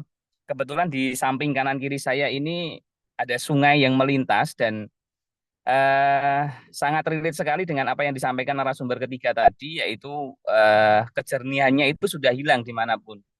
Eh, yang ingin saya lihat adalah kira-kira lembaga pendidikan, di mana lembaga pendidikan itu kan ada salah satu program yang terintegrasi juga dengan Dinas Lingkungan Hidup, yaitu Adiwiyata.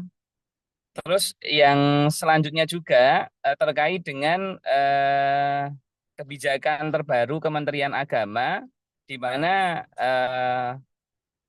Bapak Menteri mencoba untuk menggaungkan terkait dengan konsep ekoteologi di lembaga-lembaga pendidikan. Nah, kaitannya dengan itu kira-kira bagaimana mungkin selama ini efektivitas program-program yang sudah digaungkan oleh pemerintah, dalam hal ini mungkin program Adiwiyata yang dipelopori oleh Dinas Lingkungan Hidup, bisa memberikan kontribusi terhadap terhadap apa namanya krisis yang terjadi selama ini, Bapak.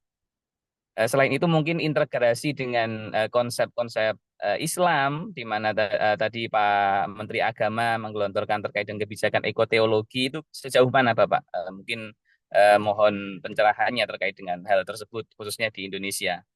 Terima kasih. Assalamualaikum warahmatullahi Terima kasih. wabarakatuh. Waalaikumsalam warahmatullahi wabarakatuh. Terima kasih Pak Puspo. Ini kayaknya untuk Prof. Samsul nih yang cocok jawabnya nih. Monggo Prof. Oke, saya berusaha menjawab. Ya, memang paradigma integrasi itu alternatif ya. Dari keterbelahan paradigma yang cenderung positivistik dan antroposentris gitu ya.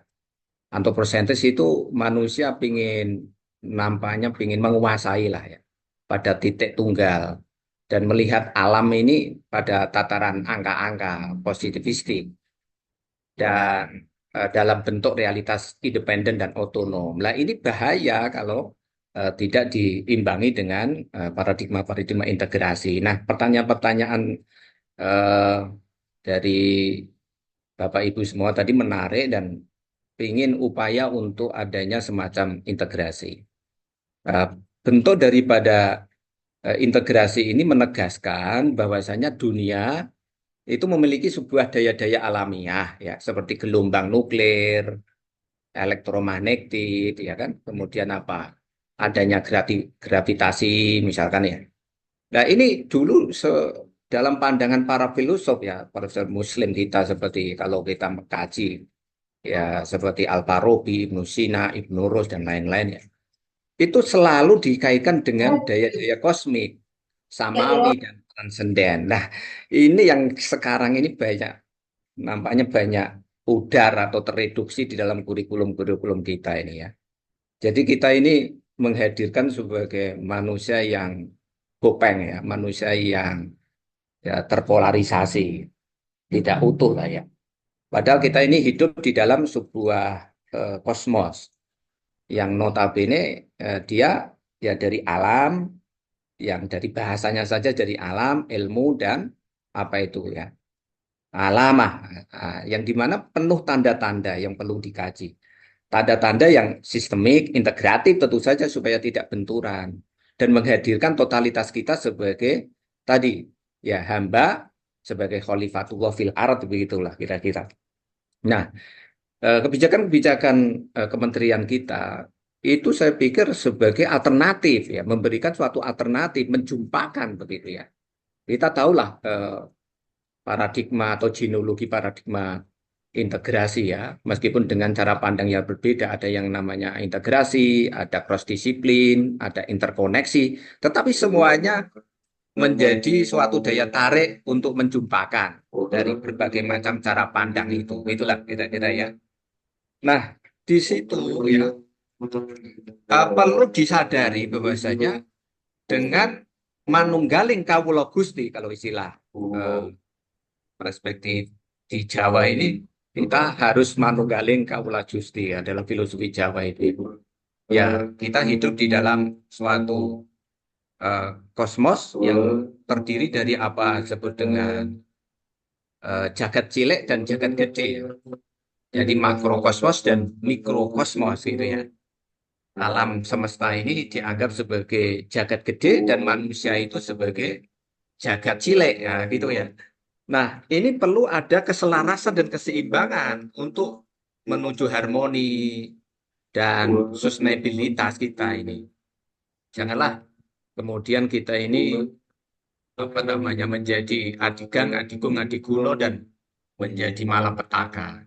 Dan itu sangat dilarang di dalam agama. Disinilah pentingnya agama memberikan suatu pencerahan-pencerahan integratif ya dan menyadarkan masyarakat gitu ya. Bahwasanya hidup itu harus memayu hayuning bawono itu ya. Jadi semacam ini itu penting untuk dipertegas dan diingatkan kembali lah ya. Nah sayangnya pendidikan-pendidikan di negara kita ini nampaknya kurikulumnya masih ya terkadang ya. Kalau bahasanya Whitehead ya sebagai seorang peneliti Amerika itu lebih menawarkan materi-materi yang sifatnya innate ideas. Innate ideas itu apa? Tidak berkoneksi atau tidak berhubungan dengan realitas. Itu ya, makanya terkadang hasil penelitian dari before dan after itu sangat menyedihkan ini ya. Semakin tinggi semakin menghancurkan alam. Ini kan masyarakat-masyarakat yang tidak bertanggung jawab. Nah, saya kira paradigma-paradigma ini harus segera diimplementasikan sehingga kita akan bisa menghadirkan sebuah tatanan masyarakat yang beradab ya, masyarakat yang cerdas, rasional, tetapi juga memiliki kepekaan terhadap alam lingkungan ini. Rasionalitas itu sebagai sebuah anugerah Tuhan yang harus harus dioptimalkan untuk curiosity, ilmu pengetahuan. Tetapi ilmu pengetahuan yang bermartabat, ilmu pengetahuan yang maslahah dalam bahasa kita ini. Dan agama cukup serius ya dalam cara pandang seperti ini ya. Ilmu pengetahuan tidak boleh merusak. Dalam kaidahnya la dororo wala diroro ya, yang harus memberi dampak yang maslahah. Tidak boleh memberi dampak yang merusak untuk dirinya sendiri, apalagi ekosistem atau orang lain gitu ya. Nah, semacam ini nalar-nalar curiosity yang terintegrasi, menjumpakan dan mengharmonikan ini harus menjadi kurikulum-kurikulum penyadaran. Sekali lagi, tawaran kurikulum cinta sangat efektif ya, dan inilah seharusnya momentum. Jadi jangan-jangan kita ini sudah pudar nalar-nalar cinta kita ini ya. Kita itu eksploitatif, dehumanisasi dan inginnya yang menguasai itu. Tidak ada rasa cinta di dalam kalbu kita ini. Nah, saya pikir tawaran daripada kurikulum dari Menteri Agama sangat keren dan harus segera kita upayakan. Yang menghadirkan harmoni, cinta kasih. Ya, jadi perlu ada hadirkan cinta di antara kita semuanya ini. Antara sesama dan sesama ataupun dengan lingkungan sekitar kita ini. Sehingga terjadi sebuah keseimbangan ya dan supaya kita bisa merawat alam dan kita tidak membuat sebuah kerusakan. Sebagai hamba Tuhan yang senantiasa bisa merawat alam dan bisa mentaati hukum-hukum alam ini. Nah, semacam ini perlu kita galakkan lagi. Kalau dulu Pak di desa-desa itu sampai dibuatkan simbol-simbol ya. Jangan sekali-sekali mendekat wit ringin itu angker, itu adalah sebuah sakarisasi alam. Nah, sekarang ini anak-anak sudah hilang semua nalarnya. Itu karena bukan berarti musyrik itu bukan itu, tapi justru kita mengenal alam, realitas bahwasanya alam itu tidak berdiri sendiri. Nah, saya pikir itulah bentuk daripada rasionalisasi ya. Kalau di dalam eh, filosof-filosof Jawa ya sangat matang ya dalam membangun keseimbangan ya, bahwa ada namanya primbon-primbon yang di situ juga ada ilmu-ilmu petungan. Ilmu-ilmu petungan itu cocok ya, cocok secara alam, cocok secara dengan realitas atau kondisi waktu, alam, dan tempat begitu ya. Jadi eh, dalam bahasa-bahasa orang Jawa itu ada apa namanya, ada gium yang menarik atau doa-doa menarik ya. Widodo nir ing sambi kolo selamat ndonyo akhirote. Semacam itu ya. Jadi ini jangan-jangan kita sudah tidak paham ya lokal wisdom atau kearifan lokal semacam ini. Nah, saya yakin tadi penelitian daripada Mas Kunevi tadi perlu diimbangi dengan nalar-nalar lokal wisdom, itu akan semakin memantik rasa memiliki dan bertanggung jawab. Saya yakin begitu ya. Aslih nafsaka wa yasluhu lakan nas wal alam. Kan gitu dalilnya kan gitu kan. Nah, ini poso-poso harus dalil ya, biar sah. Aslih nafsaka wa yasluhu lakan nas wal alam. Gitu kira-kira ya. Nanti manusia yang lain ketika kita hadir dengan kecintaan itu akan termanifest ya. Hukum-hukum apa namanya, timbal balik itu. Manusia juga cinta kepada kita, alam juga akan menyayangi kita. Nah, Pak, insya Allah itulah pentingnya renewable energy. Matur nuwun. Makasih Prof. Samsul Marif, luar biasa tanggapannya. Mungkin ada sedikit yang mau ditambahkan dari Pak Dr. Kunaipi. Ada Pak? Monggo.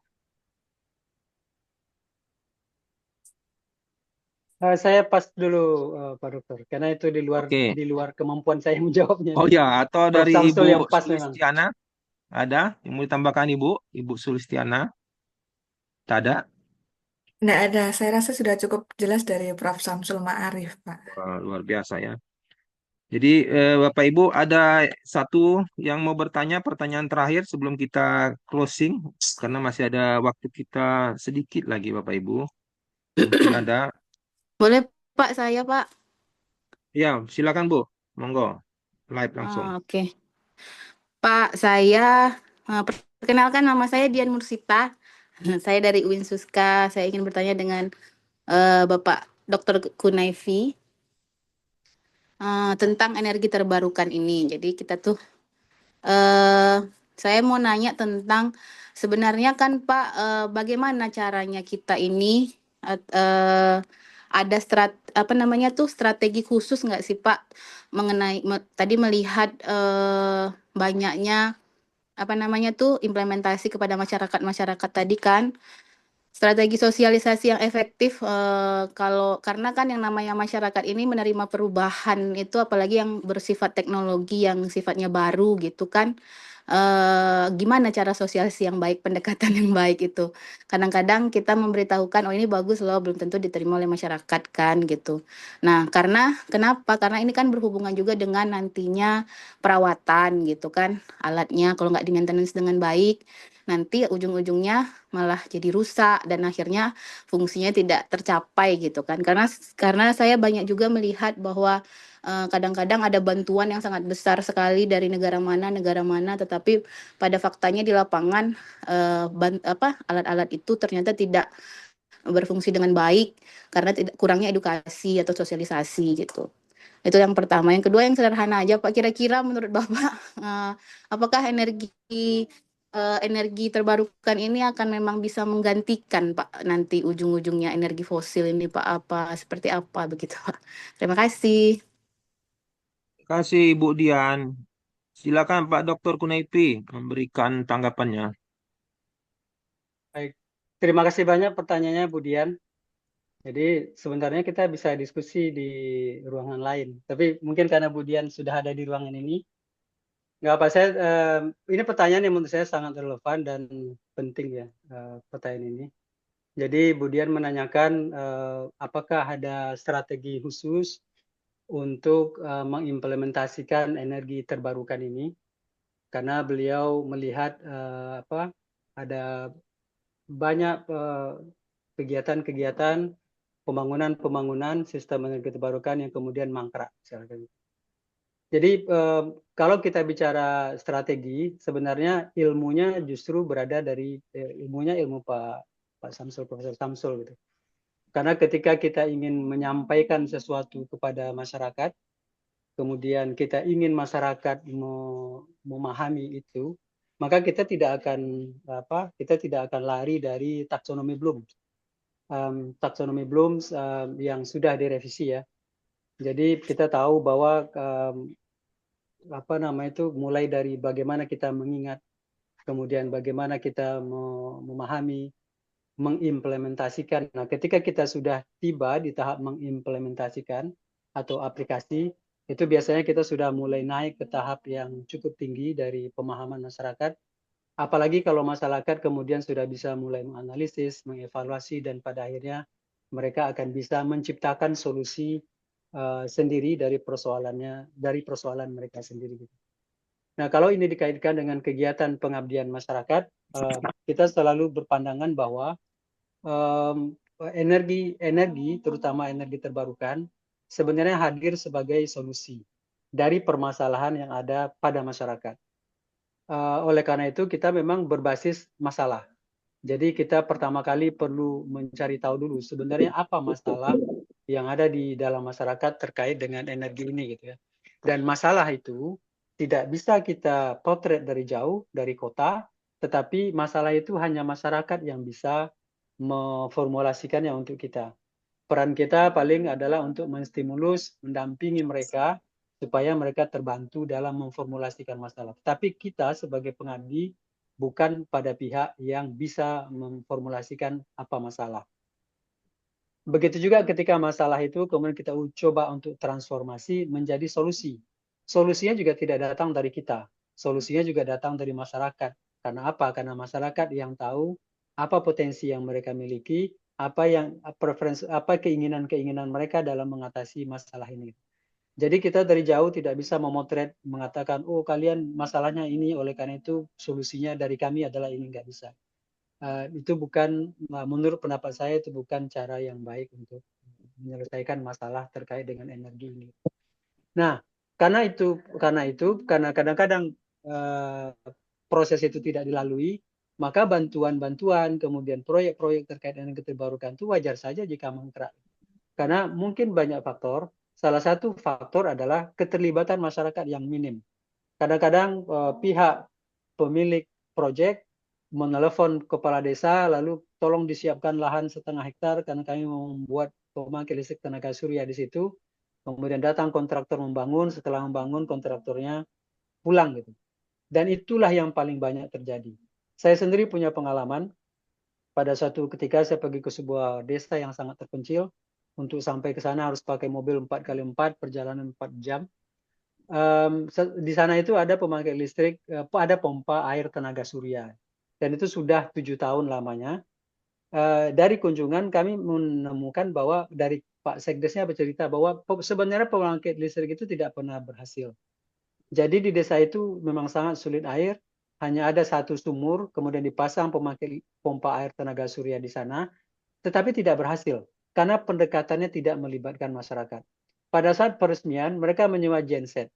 Lalu pompa air itu dinyalakan menggunakan genset, sehingga terlihat ada air memancur, dan air memancur itu dekat dengan panel-panel surya, sehingga ketika difoto, orang melihat air memancur dengan ada panel surya di situ, perasaan orang adalah air yang keluar itu adalah dari energi surya. Gitu. Padahal sebenarnya tidak.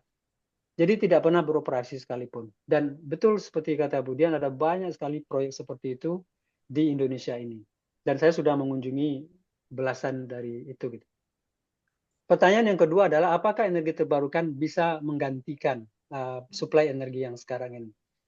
Jadi saya mungkin ingin memotivasi kita dulu dari sejarah bahwa sebenarnya energi angin dan energi surya itu awalnya datang dari negara Muslim, dari Mesir dan Timur Tengah.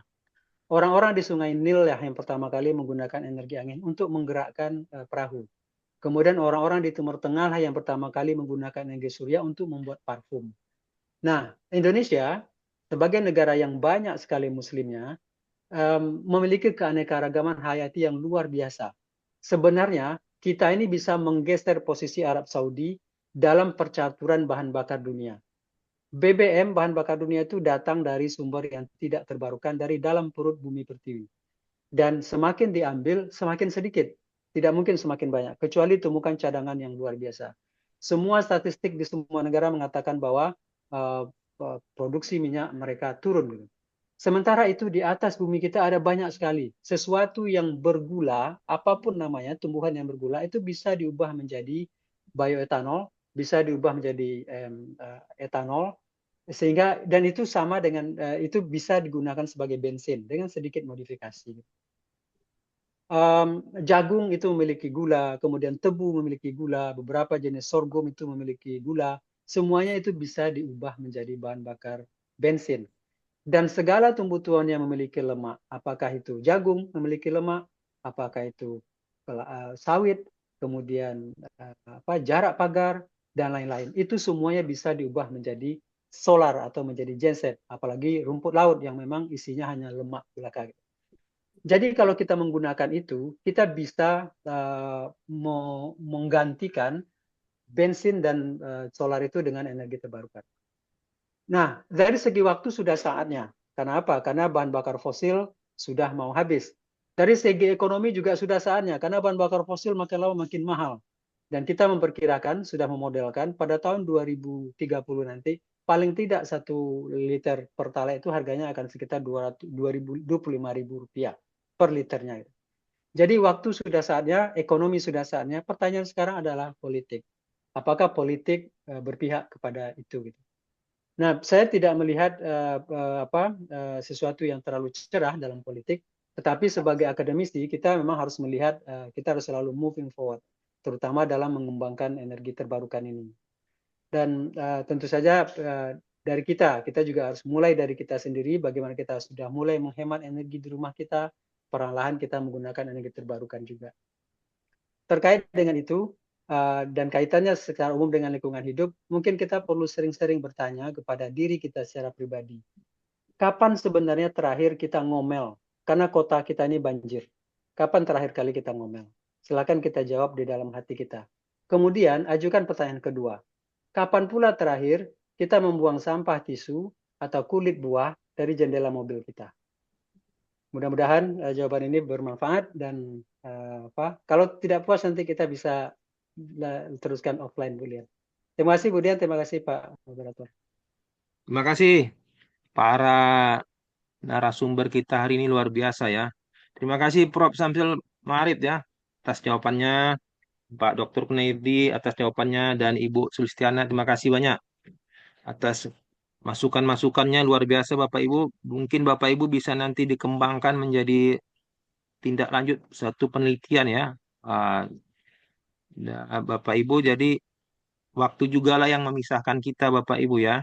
Kita sudah menunjukkan waktu pukul pada jam 15.35. Jadi kita harus mengakhiri kegiatan hari ini. Pada hari ini kita sudah selesai untuk seri ke-6 ya Bapak Ibu, Ikrar 20 Maret 2025, dan nanti ada seri berikutnya Bapak Ibu. Silakan Bapak Ibu terus ya pada channel kita ini, tetap dimulai pada pukul 13.30 sampai berakhir pada 15.30. Ada jalur Zoom dan juga secara pakai YouTube, jalur YouTube dari Bapak Ibu. Jadi Bapak Ibu, mungkin demikian Bapak Ibu ya untuk acara ikrar kita seri ke-6 pada hari ini. Terima kasih Bapak Ibu semuanya atas segala macam masukannya dan juga bagaimana perkembangan ilmu yang sudah kita terima. Sampai jumpa kita minggu depan. Mohon maaf bila ada salah kata dan tidak pada tempatnya. Terima kasih untuk semuanya. Assalamualaikum warahmatullahi wabarakatuh. Sampai jumpa. Waalaikumsalam warahmatullahi wabarakatuh. Terima kasih Pak Irwan, terima kasih Bapak Ibu semua, Prof. Terima kasih Prof. Terima kasih. Assalamualaikum. Salam.